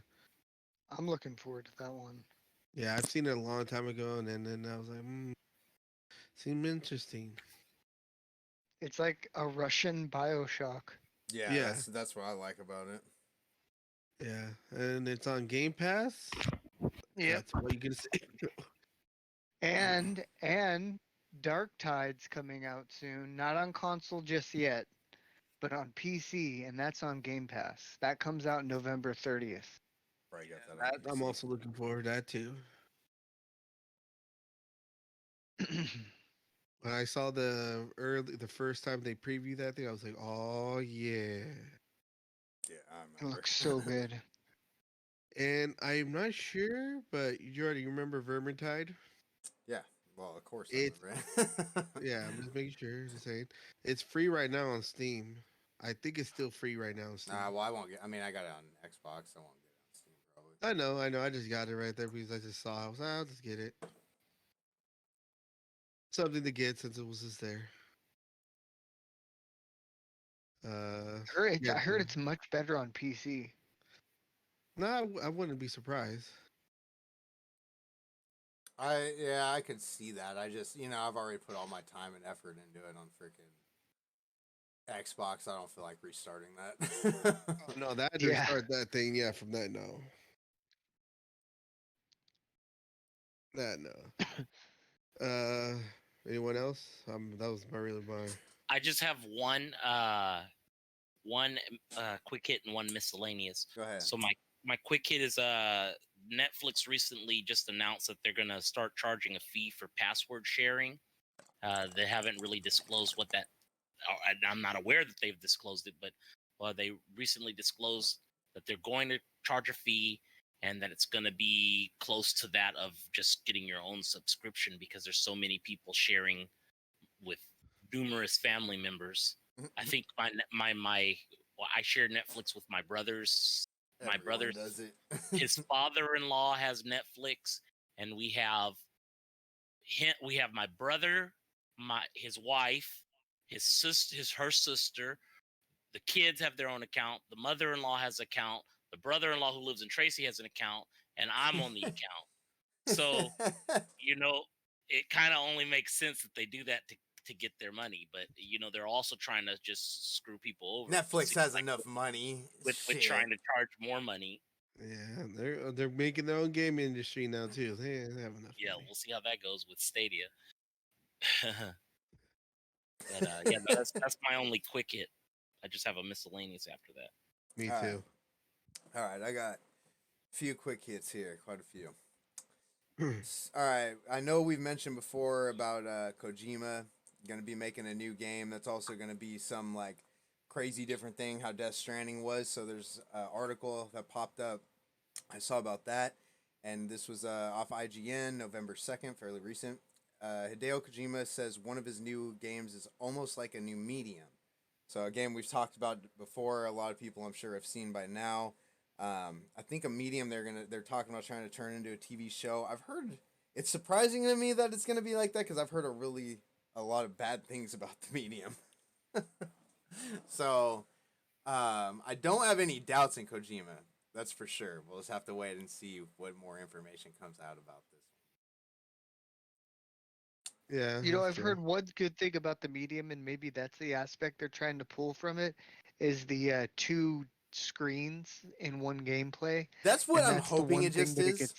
Yeah. Yeah. I like the idea of what the medium had. I never played it, so I can't speak on it myself. I mean, like we've talked about many times on here before, too, is there's a lot of games that got bad reviews or whatever that we ended up liking and have a lot of fun with. Anthem being the biggest one. Yeah, Before I'm still Anthem very Really? turned sad. into what it was in the beginning of Anthem, we had a shit ton of fun with Anthem. We put some hours Yeah, into that. Oh, yeah, really? Oh yeah. Huh. yeah. That was a really fun game, and we thought when they were gonna pull it back from the grave, we were like, ah, yeah. And they showed cases about what was gonna happen to it.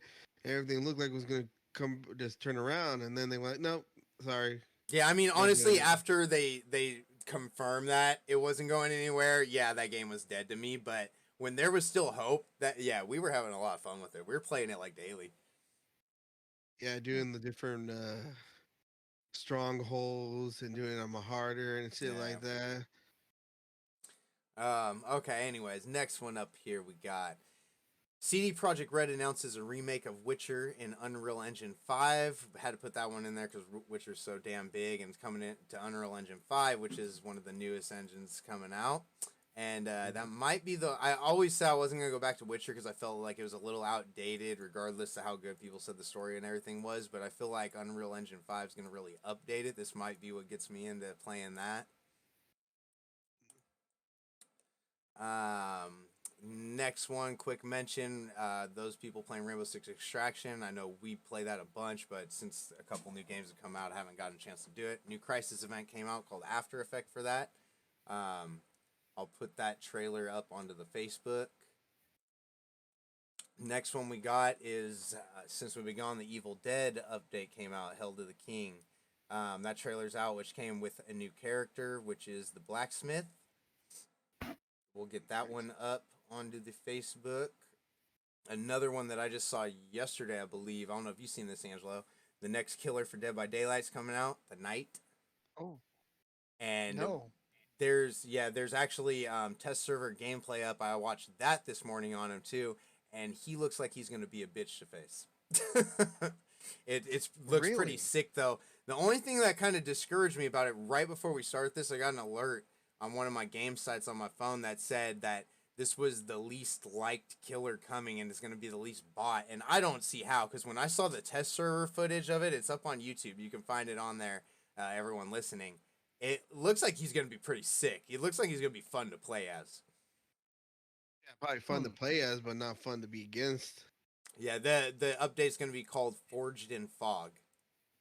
And that's coming with a new Survivor as well. I haven't seen anything about the new Survivor yet. I don't know if the information's out there. All I've looked at is the killer so far. So it may or may not be out there. Honestly, when I heard you, at first I got my hopes up because I thought you said a new demon for Evil Dead. No. And I was like, wait, what? Got excited. I hope that's coming soon. Yeah, Most me too. likely, if they already had another character, they're probably going to add another. They should be having another demon soon. Okay, so we got another trailer that popped up for the game Void Train we've talked about since this last summer, since E3.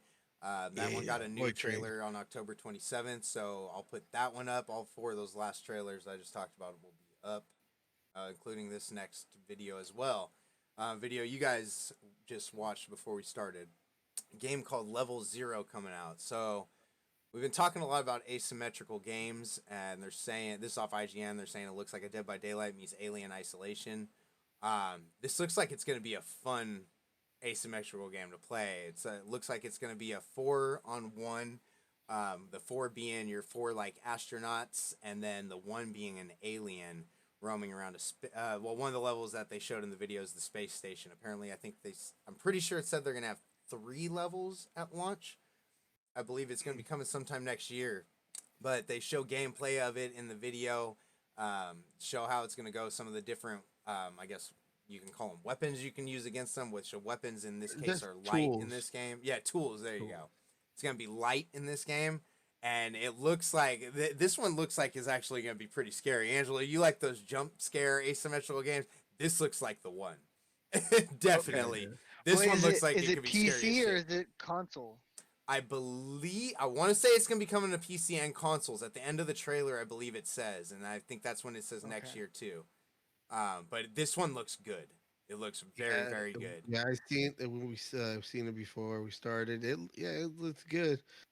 It's a whole different little thing you have to do. Like you first start out, you have to get the fuses to turn the generator or whatever up and running, and then you go to the mainframe and you have to reboot it, and then everything goes dark, and then you have to be basically even if the alien gets the other three, as long as one survives after the reboot, you win.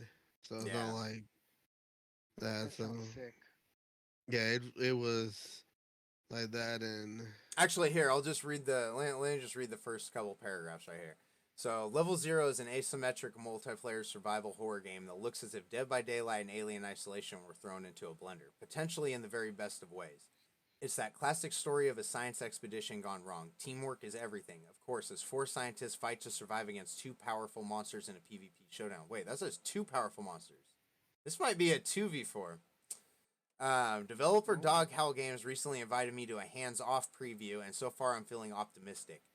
As the science team, your goal is to restart the electrical system, finding and fixing the broken fuse box in all three sectors. That requires a toolbox hidden in the darkness, so don't go rushing ahead, though failure to restart the power within 30 minutes results in defeat. Once done, activating the mainframe leads to a tense final confrontation that plunges you into total darkness for 60 seconds, and only 60 one scientist needs to survive to win. Dog Howl acknowledges there's a learning curve here, so take your time studying the map. So that's pretty it much was pretty the gist of big. it. It was pretty big. It wasn't anything small. Like I said, that trailer will be up on the Facebook. Make sure you guys go join the Facebook. All right. Okay, we'll move on to the next one here. I know we talked about this at E3. I had to rewatch the trailer, honestly, again, to remind myself of which game it was. But Witchfire is now open world, delayed to 2023 as a result. This is off IGN, came out October 12th, so almost a month ago now. And this game looks like it's going to be pretty sick. It looks like it has some like Doomish aspects to it. Like an open world kind of Doom, but not as intense as Is Doom. it that? Is it the one I'm thinking about when it starts in the beginning? It's like they're fighting Here, like in a very. I'll put the trailer up in the 6th Street. Actually, you guys can take a look at I it. think you already did. Did I put that one up? Yeah, I You did should put it do. up. Yeah, it is up there. So yeah, you can check it out. It looks pretty good, and the fact that they're gonna delay it for this reason to make it open world, when watching the trailer and seeing what kind of game it is and how they're playing it, it looks like it's a good idea. Like I'm not against this idea at all. So that'll be, like I said, delayed until 2023. Shit. Next Looks good, one. though. Looks like a good game. The next one coming up is new Dungeons and Dragons AAA game in development at Dark Alliance Studio. This is What? from October 13th, IGN. The developer behind Dungeons and Dragons Dark Alliance is working on a new AAA D&D game and has rebranded from Tuck Games to Invoke Studios. As reported by Polygon, D&D publisher Wizards of the Coast announced the new game is being developed in Unreal Engine 5 and will be a AAA game derived from the Dungeons and Dragons universe. No release date or further details about what the game will be were announced, but Wizards of the Coast did reveal that Invoke is planning to up its development team from its current 80 members to more than 200 by 2025, though it's unclear if this full 200-plus team will be necessary to complete development on the game. A little bit about it. I'm down to play. Nice. Yep. Okay, so next up, a game that we also talked about from E3 that me and you like, Junior. The First Descendant. That got a new cinematic story trailer that looks really, really good, and that came out October 15th on IGN I have here. I'll put that up on the Facebook. Then right after that, going along with it, I saw that IGN did a little beta preview, and they gave a little review about it. And I watched the gameplay. There's gameplay, and I'll also put this link up along with the cinematic story. The sad thing about this is it reminds me of Anthem. They're saying good intentions, middling execution on IGN. So it looks like it's going in that direction where it looks good. It looks fun. It looks like we are going to have a fucking blast with it, to be honest with you. It looks like the kind of game for us. It looks like that Yeah. game that it's not going to. I wonder how the support's going to go for it. It is a looter shooter kind of game. So, that, like they're saying, there's already. Even in the article right here, it says it's facing heavy competition. There's already a lot of games out there with juggernauts like Destiny 2 and Warframe. That's of course is fact definitely. The thing about it is free to play. I don't know what it's going to be free to play on. I don't see it saying that here yet. It is going to be a 4-player co-op looter shooter. Nice. Like I said, it looks like we're going to have fun with it. I wonder what the future of it's going to be. When you watch the gameplay, you might see what I mean. Like, it doesn't look like anything that is like fucking amazing. It's just going to be like, oh, when that comes out, cool. That's going to be a fun one to play. That's what I kind of see with it. I'll put both of those on up in a second. Next one up here, talking about Callisto Protocol again. So they came out apparently with a 6-part prequel podcast to this. I'm really interested in listening to this, because I'm very interested in getting this game, of course. So I'm gonna check that out, kind of see what the pre-story is to this whole thing, see if it's any good. The other reason why I'm interested in this, if anyone listens to Gamertag Radio, Nick, I know you know them. When Far Cry 5 was coming out, they are pretty big with a lot of game development people, and they get inside stories and stuff, and I listen to them a lot. And they sat down with some of the people developing Far Cry 5, and they got some information that people didn't know way early, and they kind of did their own prequel story to Far Cry 5, and it turned out to be really cool and good the way they did it. So I kind of have high hopes for this one. Also, just especially seeing what Callisto Protocol could be as a game. It looks like it'd be a pretty big thing like Dead Space was, so that should be pretty cool. Check out. Nice. Then is this the last one right here? A few more quick hits. All right, CD Projekt Red. We were talking about Cyberpunk earlier. Cyberpunk 2077 expands with an official novel. It's going to be released next year, and it sounds like it's going to continue the story and the lore of Cyberpunk. Actually, it says right here it's going to be August 2023.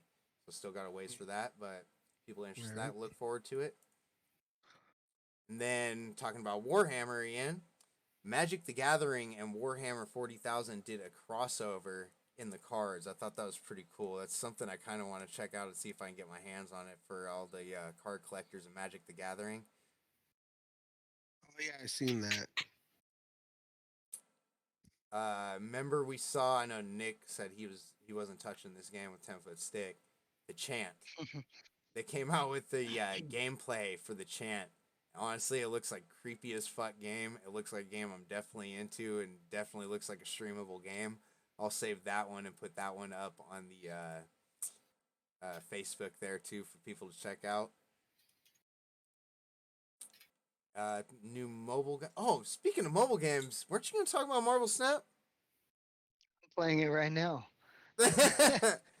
Okay. Before we get into the miscellaneous news, after I finish these last few quick hits, I want to hear you talk about that because I've heard a lot of good things about it. Okay. All right, so we got Mortal Kombat Onslaught is a new mobile RPG.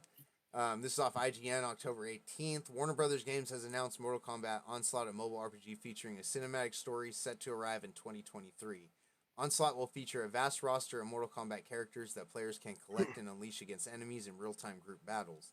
It's being made by NetherRealm Studios, the developer behind Mortal Kombat 10 and 11, and both Injustice games, and will only appear on mobile. Promising the first cinematic story experience on the platform, players will fight to stop a dark and dangerous threat from wreaking havoc across the realms. So yeah, I know we get into a couple of mobile games here and there, and since Mortal Kombat, it's been a big franchise for so long that we've been into, I might check that one out. Next up, you guys saw the trailer for this. Evercore Heroes got their official announcement trailer October 11th. And I'll just read you guys the description they have here on IGN. It's watch the action-packed announcement trailer for the upcoming competitive PvE game Evercore Heroes, developed by Vela Games, a studio featuring former EA and Riot veterans. Evercore Heroes is set in a science fantasy world. Players will hop into 4v4 matches and work with their team to power up their heroes, charge their Evercore, and defeat a fearsome boss. Get a look at some of the game's characters in this exciting cinematic, and I will put that trailer up on the Facebook as well. We got a lot of shit going up on the Facebook tonight. All right, that's the last of my miscellaneous. Angelo, let's hear about this Marvel Snap. I'm very curious. So Is this it's a card game. miscellaneous that Oh, we're I going mean, yeah, we're going in. That was my last of quick hits. My bad. Not last of miscellaneous. Okay. It's all good. So it's a card game. So you pretty much collect cards over the course of the time, and it's like you play with an energy, and then you have an attack. You put the card on each base, and then you just whoever has the most points on that base wins. It's kind of like it actually reminds me of an old card game that I used to play, and I can't remember of the name right now. I think it was like called Smash Up or something like that. I haven't heard of that. But yeah, you just put whoever has the most attack on the base wins. But the cool thing about it is after you win and stuff and you rank up and all this stuff, you get XP and all this stuff and you can level up your cards. And as you level up your cards, you can turn the cards from break the frame to 3D to animated to holographic to all these other things. And it's really cool. All right. And it's free. Always a plus. All right. So, everyone, yeah, be sure you check out that Marvel Snap if you're into those mobile games, those card games. Next, we'll get into the miscellaneous. Nick, I'll let you start us out. Oh man, I got to talk about the only biggest miscellaneous that I'm gonna miscellaneous to you guys is I got a Meta Oculus Quest right around the same time I got Gotham Knights here, so I've been messing around with that. I have a few friends online that live in another state and one that lives here, so we all got together online and kind of did virtual thing in the living room for the first night, and then I hooked it up to my computer and went to Steam, and there's different like interactive lobbies that you can go to and different game worlds and different chats. I tried the what is it called? VR chat is the major one outside of Meta and VR chat. Like we were talking about this before, the lady who sued Meta because she got raped inside of the game, remember? Yeah, I remember. Yeah. And we none of us could really understand that, but now that I have Now you understand. I definitely understand how one person can get raped, because I was in there and I went in a room on like some building and I tapped the button and the shower came on, and then there were other guys that came into the room, and the guy was like, stood still, quit wiggling around trying to get it in, and like he was grabbing my character and you could pull the character's hair, and like he whipped out a little thumb thing that looked like a wiener, and like all sorts of stuff went on. It's just like I could So it happened to you. Yeah, I could just Yeah. definitely see how this can be rape. Like yeah, you could turn off your system, so she should have been able to turn. But I can understand how trauma could happen from that. Like she definitely could have been trauma. Trauma could have happened. Damn. That shit's real. It's definitely interactive. It's definitely another level. Like I had only played PlayStation VR up until now, and like this is the whole nother level. Nick's no longer going to any room where there's a shower. You got the MetaQuest Yeah. too? MetaQuest 2, yes, How much sir. did you pay? I have that too. 500 something. I just saw it at Target. We were just there today, and I was looking at it as 500. Yeah. Yeah. Well, you paid 500 for the MetaQuest. What? How many gigs? It's 256, and it Oh, came oh, with you got- okay. I saw luggage case. 128. It came with grip, like rubber grips for the controllers. Came with like face thing for your, and a little thing on the back of your head that makes it so you can do active stuff. And like Nice. a whole stand for your living room, like a charging base or whatever. Damn, where'd you go? Yeah, I got it. I went to Sears.com. Oh, that's I got mine back when it was the Oculus Quest 2, and I only paid like what I think 300 for mine. Oh damn, that's but cool. it was just the basic. Oh, And I got alright. mine back when the pre-orders for Xbox Series X happened. So that's how long ago it was. So it's that old. Damn.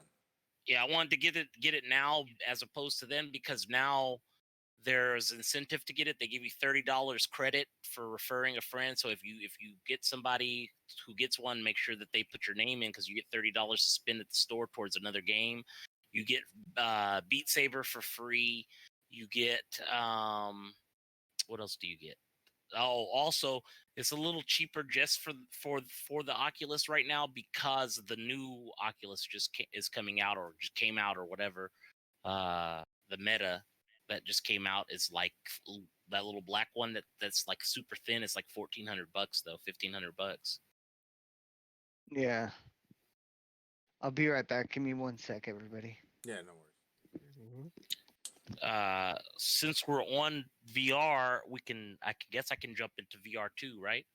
Yeah, let's wait for PlayStation because I think I got PlayStation stuff too about that in junior head too. Okay, that's all my miscellaneous. I got one.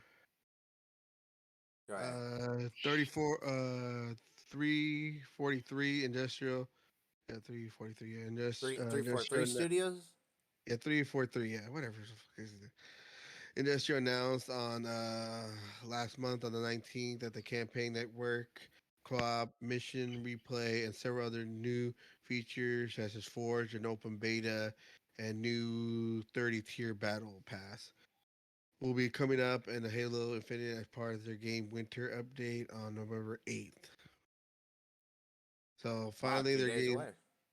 yep, so finally they have the co-op on it. Now they can Finally, able to yeah. do it. Yeah, God damn. I know. I will still do it. I'm still I very know. much waiting for that. The Halo I hasn't lost know. me yet.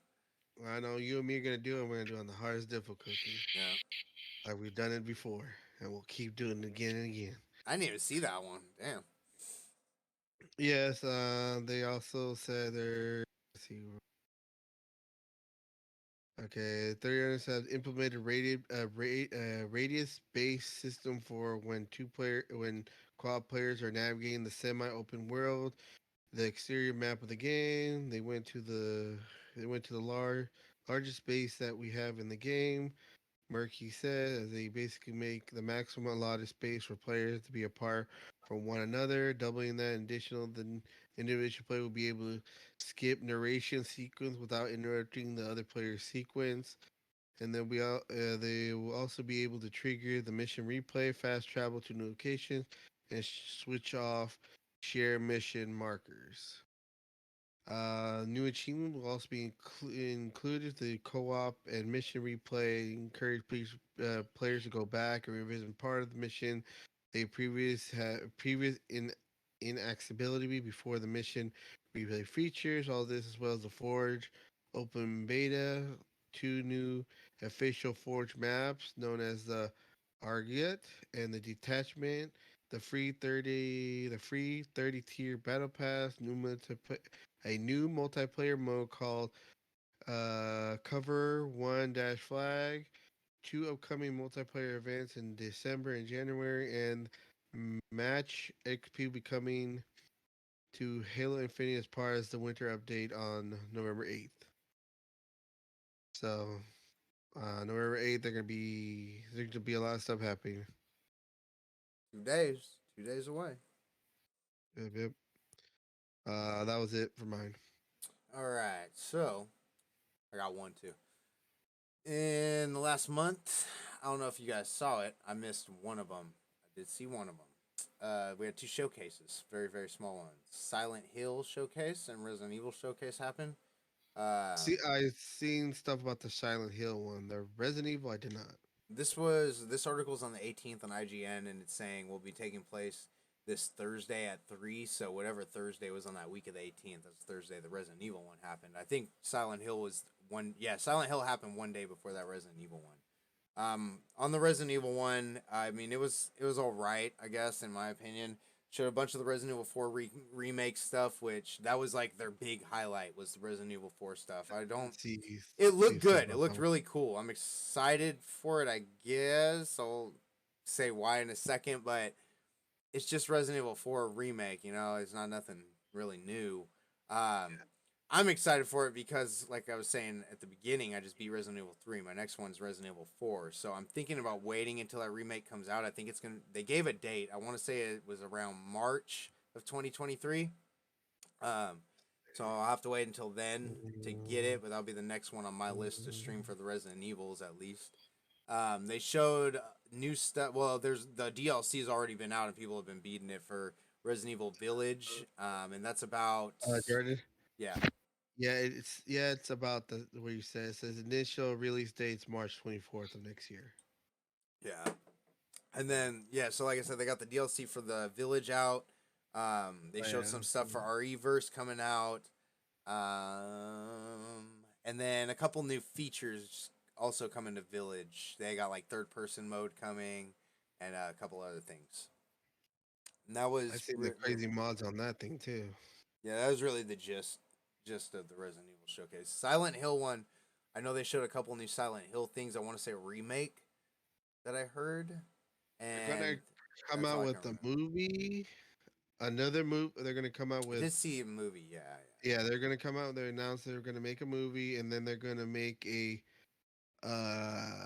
another game of Silent Hills. It's not gonna be a remake. It's gonna actually be a new one. All right. Right. That does miscellaneous. Moving on to Nintendo Switch. You guys got Nintendo Switch? I didn't see nothing for Nintendo Switch. All right, I got a few for Switch. First one, I want to mention that Mario plus Rabbids Sparks of Hope came out. That came out October 20th. I know that was like a long-awaited game for a lot of people. I'm not really a big Rabbids fan myself. Next one. Beats are crazy, but I really weren't a fan of playing the games. Yeah. I like watching the cartoon. If you haven't seen, as of November 4th, the new Pokemon Scarlet and Violet Edition Switch OLED is out, which it looks really, really sick. It's got like a scarlet colored and then your violet colored different Joy-Cons. It's the docking station's white with the two new Pokemon on it in Scarlet and Violet. Looks pretty cool. Let me see if there's a price on that. It says Amazon, Walmart, and Best Buy currently have available stock of the limited edition Pokemon Switch, but Best Buy is pickup only. Looks like it is $359.99 on Amazon, Walmart, and Best Buy. Not bad. And then next up we have November 1st, Ark Ultimate Survivor Edition official Nintendo Switch launch trailer. So that officially... Oh, wait, let's see. It is officially out in North America, and then it will release in Europe on November 8th, which is also 2 days away with the Halo stuff. Then last one for Nintendo Switch we have. This one I thought was actually the biggest one. This is my favorite one. But Mario Party and Mario Party 2, the originals, released for the Nintendo 64 expansion on Nintendo Switch. Nice. Yeah, so you got the old school original Mario Party games. Those are gonna be fun to play. And it does say you can play multiplayer and solo. So I'm wondering if there's an online mode. There's an online mode, Junior. We gotta get on this. They should. If they're doing an online mode for GoldenEye, I don't see why they wouldn't be able to do that for that. Yeah, I hope so. Yeah, that would be Sorry cool. about that. I'm back. All right. It's all right. All right. And then next up, we will jump into PC. You guys got PC? Okay. I got one. I would say consider. Go ahead, Junior. It's thing to what Nick got. Iron Man VR is heading to the MetaQuest 2 this November, which was announced on, I'm pretty sure, Tuesday of last month. I did get the date for that. Since it was that game was debuted 2 years ago on PlayStation VR. But the Oculus studio also announced they acquired the studio behind it. So the ones that made Marvel Iron Man 2, Marvel Iron Man VR, the Oculus studio has purchased the studio that made that. So that's why that's going to that. The Oculus studio did not announce any new projects from their team. It says a new release that will work on is an ambitious and forward-thinking game for VR. So the Marvel Iron Man will be going to the MetaQuest 2 in this month. It doesn't say when, but it's coming this month. Nice. And then my one PC one I got is also a Marvel one, and that is Spider-Man Miles Morales is coming to PC in November. It says that is coming on November 18th, and let's see if it says where it's coming.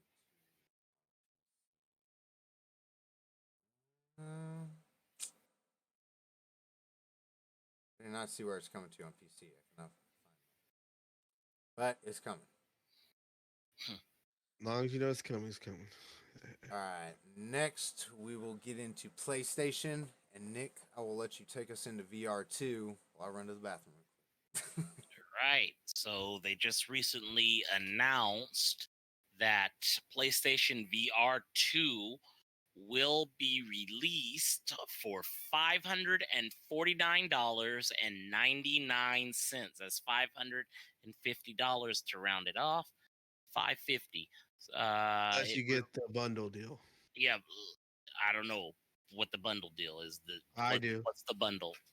The bundle deal is for that. It includes the game Horizon Call of the Mountain, which the total price is $5.99. But basically, you get the everything you get with that plus the game, basically. Okay, so you got that, and it's going to be released on February 22nd. At this point, we don't know if that'll be delayed at any point, but that's the initial release date. And to pre-order starts just in another week here. It's going to be on the 15th. So if you want to pre-order, just make sure you get in to pre-order the game. Hopefully it won't be an online issue like PlayStation 5 was. So that's my PS VR 2. I don't know if you have anything else to say about that. I do. Also, it looks like you can, since you have to do it to the PlayStation Online Store, customers can register for a virtual spot in that line for that. So, oh, great. So it is going to be like PS5. You're not going to be able to get one till next year or longer. If you even have a PS5, because it doesn't matter that this is coming out if you don't have a PS5, because you can't use it with PS4. Yeah. What I got that Sony announced 11 more games that will be for the new PlayStation VR. They announced that Wednesday. The 11 games that they announced they were going for that were Horizon Call of the Mountain, Resident Evil Village, No Man's Sky, The Walking Dead: Saints and Sinners Chapter 2, the rehabilitation, really, whatever that one. Star Wars: Tale of the Galaxy's Edge. The 11 games they announced Wednesday. Those are the games they had before. The 11 games they announced Wednesday. 3 all new ones. Whereas the Picture Dark, Switchback. These are from the Dark Picture Analogies, which have made different games along the line. Crossfire, Sierra Squad, and Hello Neighbor Search and Rescue. 4 games are adapting from the existing virtual reality games, whether from PlayStation VR or from other headsets. After the Fall, Cities VR, the Chan Edition, Jurassic World Aftermath Collection, Xenoth, The Last City, and the other 4 all new VR games from smaller independent developers: The Light Brigade, the Cognite High, Pistol Whip, and Tanglera. Those are supposed to be all the games are going to be on. So far, they say they confirm on PlayStation 2 VR.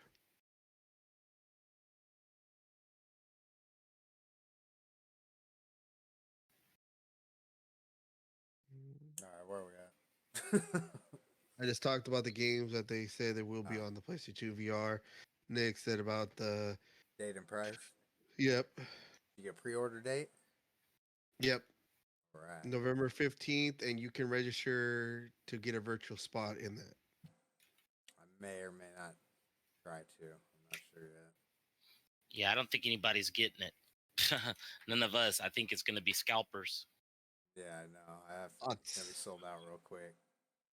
That's why I went ahead and got my VER Oculus because I don't I don't think it's happening. And even if it does, only people who have PS5 can play it. That's true.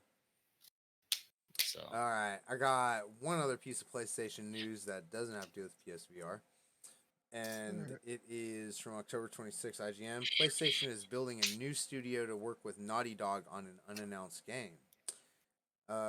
Real quick, Sony is building a new development studio to work with Naughty Dog on a major PlayStation game. As spotted by VGC, a job listing shows the new team is being created in collaboration with PlayStation Studios Visual Arts, a developer that previously assisted with PlayStation's motion capture, cinematics, animation, and more across several franchises, including Uncharted and The Last of Us. This new developer will then work with Naughty Dog to create a PlayStation game. So that should be hopefully something decent that comes out of that. Those are two pretty good games. They should. And that does PlayStation. I got mine PlayStation Plus. Oh, I forgot. That came out. They announced Neo 2 is a 2020 follow-up of the hit action RPG Neo, which was launched in 2017. Is both are like both so like where critical and heroic success for the Team Ninja, who stars a player creates a protagonist set in the Japanese turbulent Sogoku period during the late 15th century. The game melds hack and slash melee combat with supernatural abilities earned by defeating hostile yokai spirits. I thought you were going to say Japanese during World War II, like in Germany. No, no Germany on that one. This one, my Lego Harry Potter collection. So this one's the whole thing of Harry Potter collection. They'll be on that for that, and then the Heavenly Bodies launched in December 2021 for PlayStation 4, 5, no PC. Well-regarded indie game set in Earth orbit with challenges and objectives inspired by space exploitation missions of the 1970s. Players must navigate the difficult zero gravity environment to assemble satellites, repair delicate solar panels and radiators, and conduct scientific research in space. Those are the games that will be out for this month for PlayStation Plus. I just made Helen go get the Harry Potter one right now. The people that have PlayStation that haven't played that Harry Potter collection, the Lego one, I gotta say, I'm not a big Lego person either, and I've talked about it before on here, I know, but that Lego Harry Potter one's pretty good. Yeah, there's some Lego ones that are pretty good. I heard the Lego Batman is good. Yeah, the Star Wars one, the one was pretty good. I heard Star Wars was good. I heard the Marvel one was good. Actually, Angelo's the one. Yeah, he told me about the Star Wars one. Oh yeah. Yeah. All right, that was it for my PlayStation. All right, on to Xbox. Moving through these. I got two Xbox. The first one being on October 25th through IGN, Redfall. We talked about it from Summer Games. That got a new Into the Night trailer, which I'll post that up on the Facebook. It's that one that's like a Left 4 Dead vampire kind of like game. I can't wait for that one. Coming to Xbox and PC in 2023. Nice. And then the second one I had.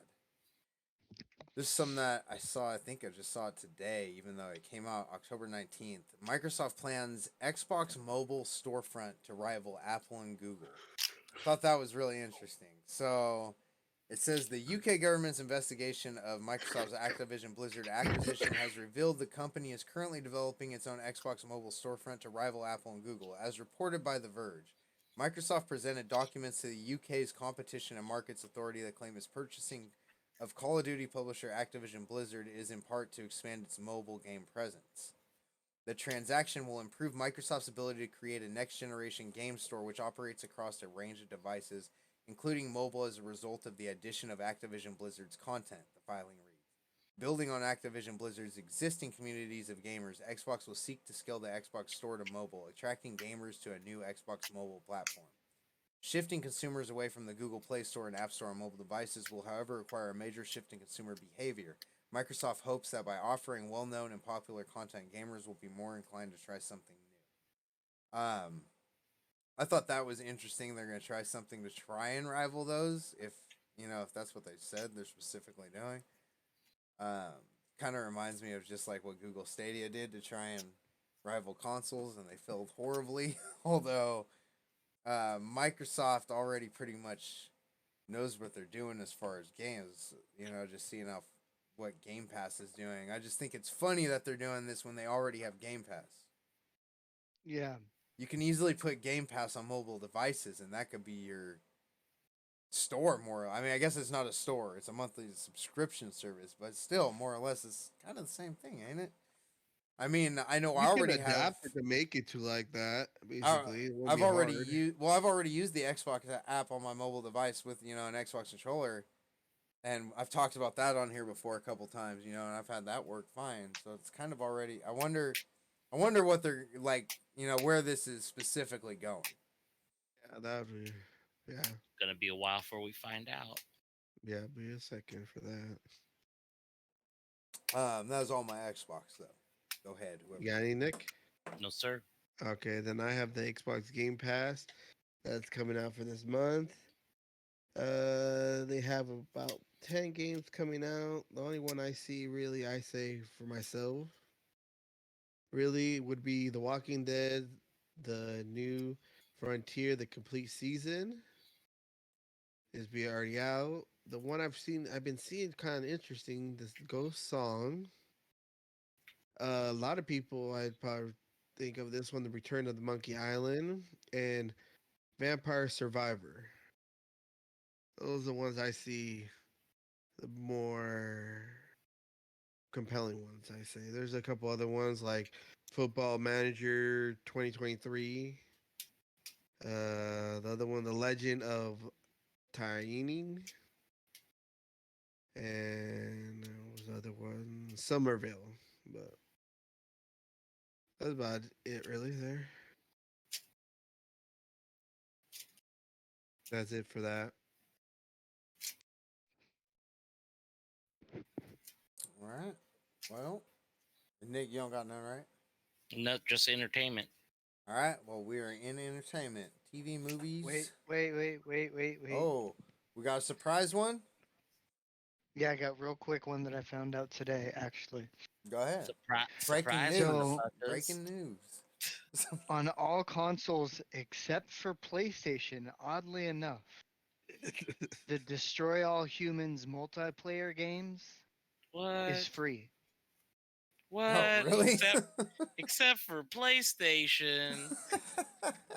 Wow, PlayStation. Come on, Sony. You guys are slipping hard, man. No Discord, I no don't know. Destroy All Humans multiplayer.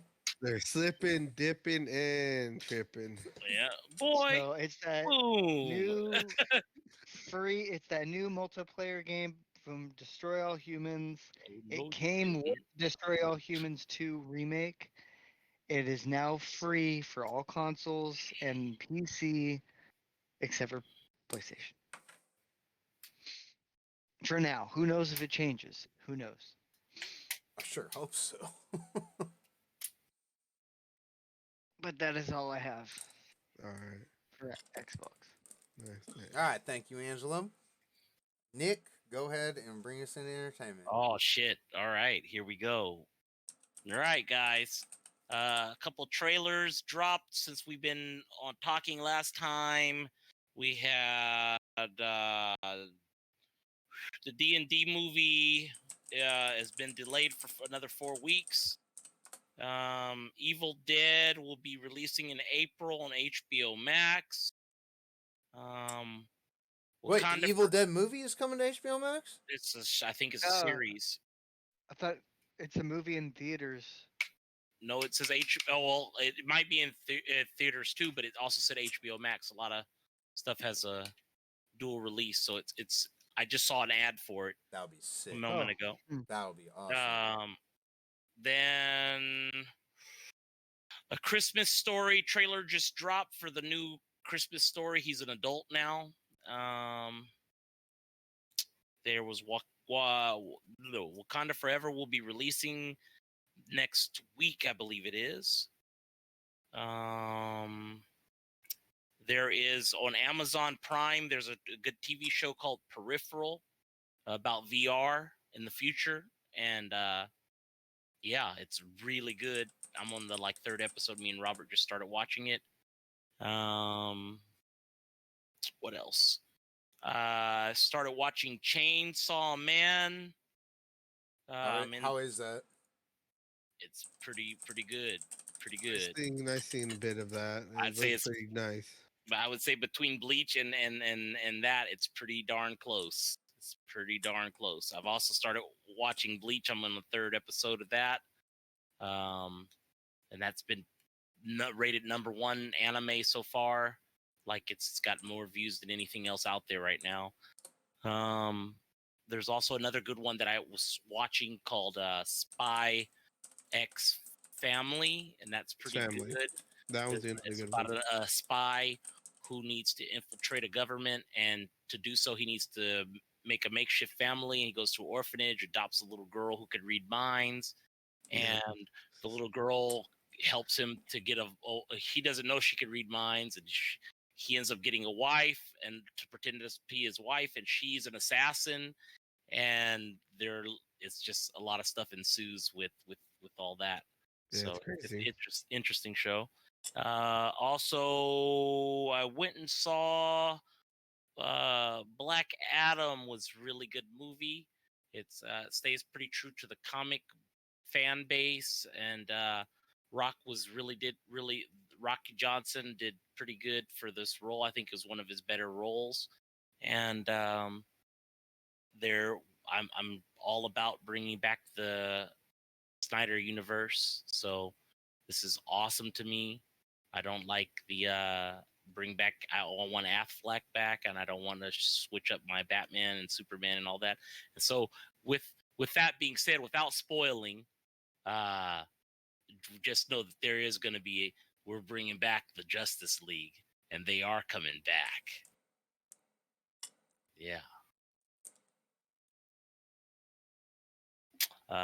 Outside of that, there's a Bollywood movie that looks really good, kind of like semi Avengers status, and it's got really high quality animation in it, and that just released on Hulu. It's called Brahmastra.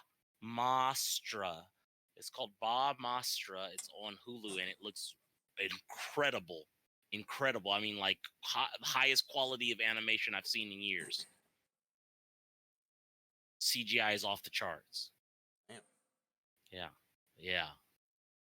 That's all my entertainment, guys. All right, Junior. I got one. At long last, The Last of Us, the live action series for HBO has a premiere date. Will be on January 15th of 2023. The release date and everything. The last will be held by Game of Thrones breakout star Pedro Pascal. I'm probably saying his name wrong. He'll be playing Joe. Bella Ramsey will play Ella. The series will be also including Gabriel Luna from the Terminator, the Dark Fate as Tommy, and Anna Trovey as the Mind Hunter as Tessa. Right now, the cast they have many more other people playing that. Last of Us series, the first series one will run up to 10 episodes. So I seen a bit of it. It looks pretty good. And everything. I'll put that on. I can't wait for that, to be honest. That and the Bioshock one. Can't wait for the Bioshock one. Oh yeah, the Bioshock. That one. I'm gonna see how they do that one. And that's it I got for that entertainment. All right, I got a couple here. So we talked about this long time ago when COVID hit about the whole GameStop stock market thing. Well, they're making a movie about it. Dumb Money. Sony buys rights to movie about the GameStop stock market saga off IGN October 13th. The GameStop saga is coming to the big screen as Dumb Money, and Sony just bought it. According to Deadline, Sony Pictures has secured the rights to Dumb Money, the upcoming GameStop movie starring Seth Rogen, Paul Dano, Sebastian Stan, Pete Davidson, and Shailene Woodley. Apparently, more casting choices will be revealed soon. Dumb Money is a classic David vs. Goliath tale about how Wall Street was beaten at its own game, said Sony Pictures Motion Picture Group president John Greenstein. It's a story of our time, and the story is timeless. We're excited to be working with Craig, who is a world-class filmmaker. When I first heard about this, I thought it was me kind of dumb, but with Seth Rogen and other big names in it, it could be something kind of entertaining. I'll watch it, definitely. Then we also have... Oh, wait. Did Nick, you mention the Netflix tier price release increase date? No, I didn't have a date. Okay, so this is October 17th, also on IGN. It says Netflix has finally announced a release date for its cheaper, ad-supported tier, along with details on what exactly will be included with its low-price subscription. It says the streaming company has been working on an ad-supported tier for some time now, and Netflix finally announced that the new basic with ads tier will be released on November 3rd, so 3 days ago, at 9 a.m. Pacific time. The new tier will cost $6.99 a month and will be available in the U.S., Australia, Brazil, Canada, France, Germany, Italy, Japan, Korea, Mexico, Spain, and UK. The basic with ads tier will be limited to 720p HD, the same as Netflix's basic plans. The company also says users can expect an average of 4 to 5 minute ads per hour that will be 15 to 30 seconds in length. Ads will play before and during shows and films. Netflix also revealed that some movies and TV shows won't be available due to licensing restrictions, though it says it is working on this front. Furthermore, users will not be able to download titles. And the company has been touting a new ad-supported tier for months along following disastrous financial results and shrinking subscription growth. The other streaming services like Peacock and Paramount Plus already offer ad-supported tiers, and Disney Plus is working on rolling out a cheaper ad-supported plan. Oh, great. And then it talks about the password sharing, which Nick did talk about. And again, that was a Netflix article from October 7th. I mean, Netflix article, IGN article from October 17th. Next up, talking about video game TV shows, there was a first look at Amazon's Fallout series. This was October 28th of IGN. Prime Video shared the first look at the upcoming Fallout TV series, and it looks, all I'm seeing here, there's no trailer or video or anything. It's just kind of a screenshot of it, which I'm excited for that one too. Yep. And the last one I have here, they made a Weird Al Yankovic story. I forgot to mention that. Starring Daniel Radcliffe. I'm very interested in seeing this. I hope it's good. I really do. And it says that you can stream it through the Roku channel. That's all I see here.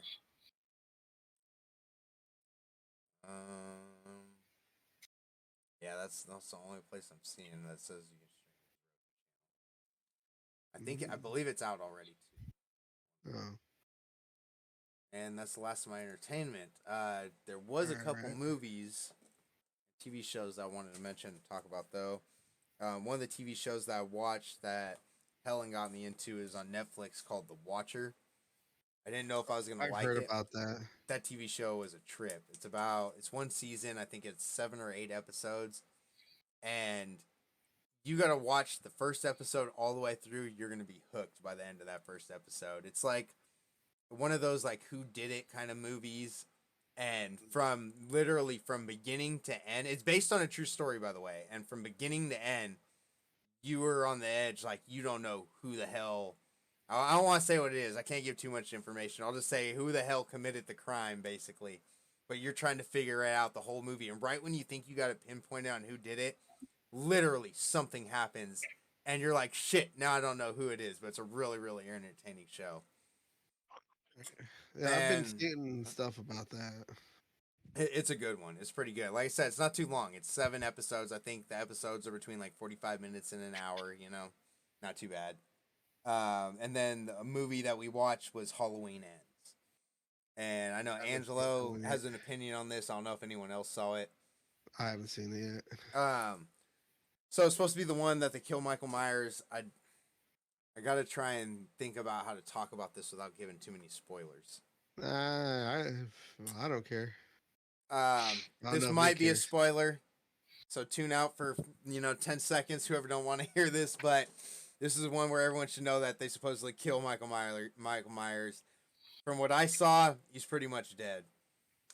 No, actually, this is gonna be this is gonna have spoilers in it.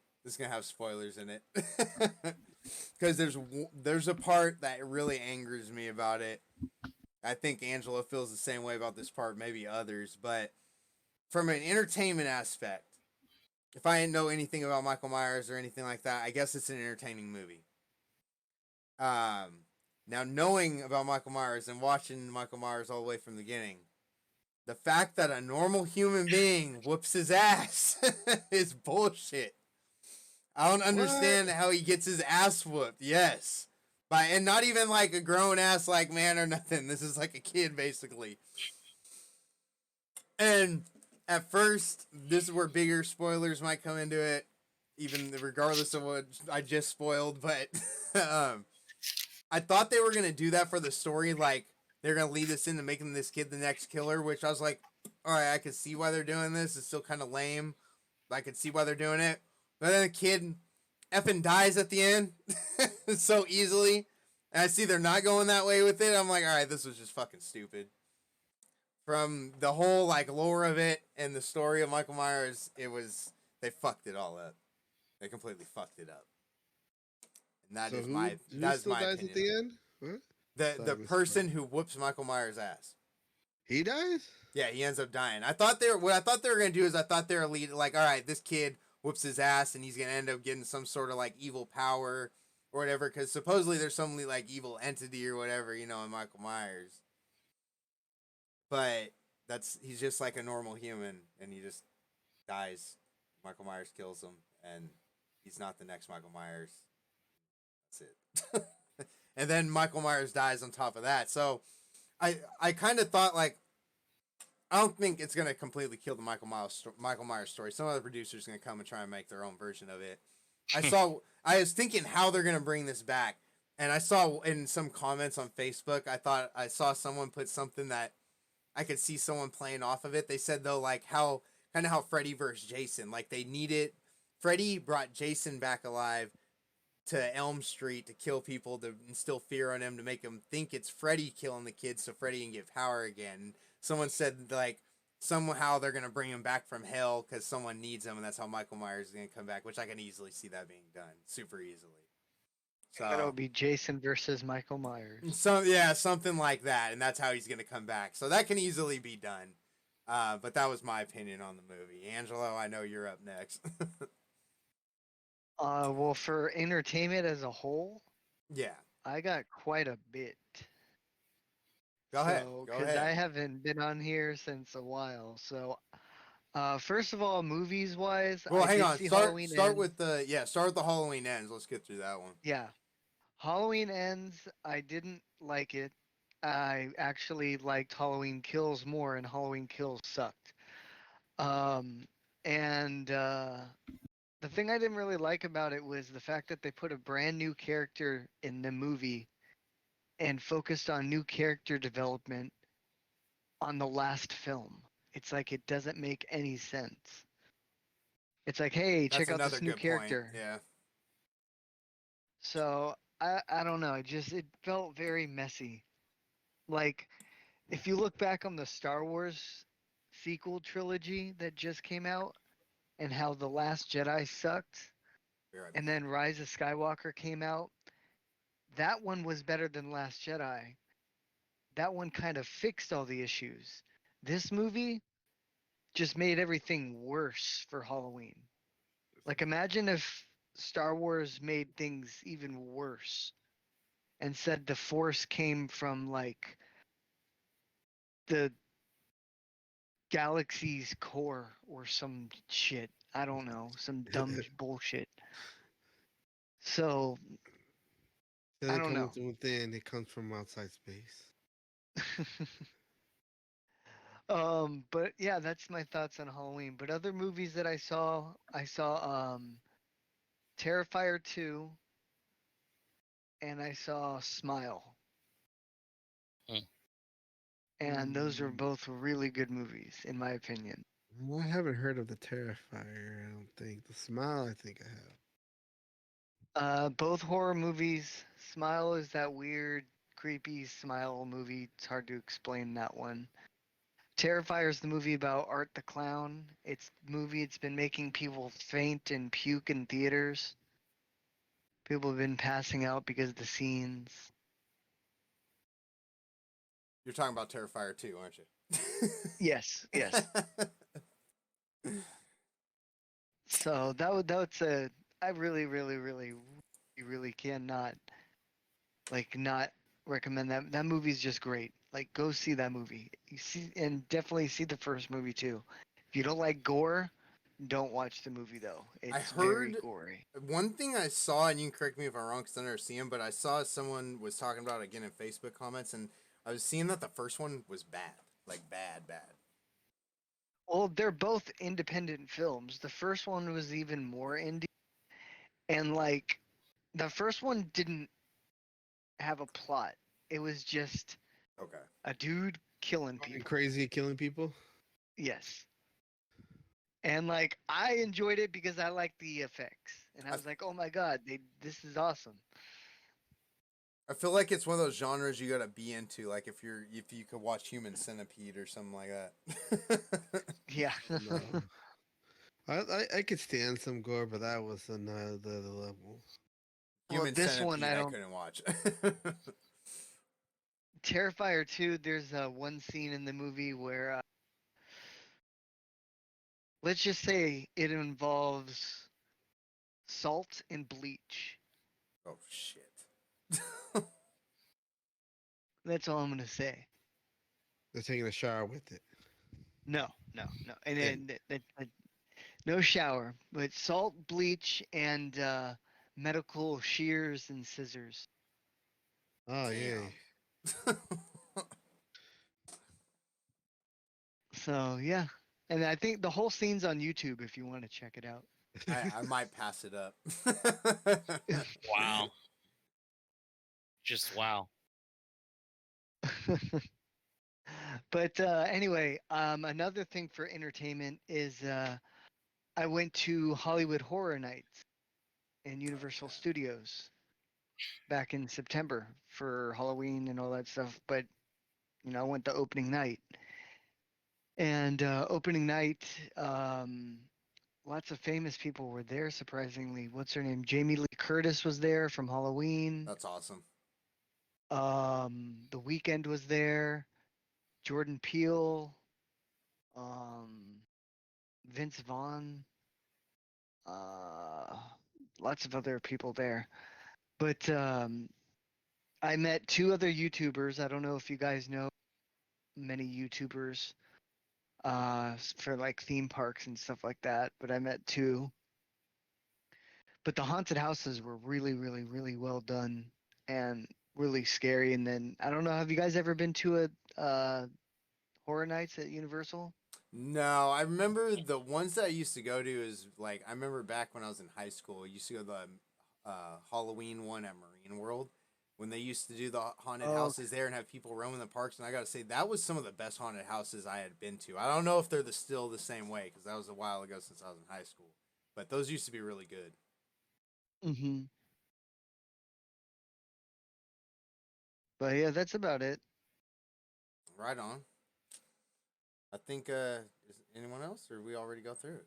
Yes, it. Oop. All right. Well, that does it for I think another episode of Sixth Street Podcast. Before we go, again, make sure you guys go join that Facebook. Posted up all those videos and links that we were talking about tonight. Plus, there's going to be a ton of more news to come up there. Make sure you join the YouTube so you guys can check out the recorded video of this. Angelo, thanks for coming on again. And Yeah, no problem. Yeah, go ahead and shout out your Twitch channel again so people could check out those horror streams that you're going to be doing. Yeah, my Twitch stream is twitch.tv/Decayed Spirit.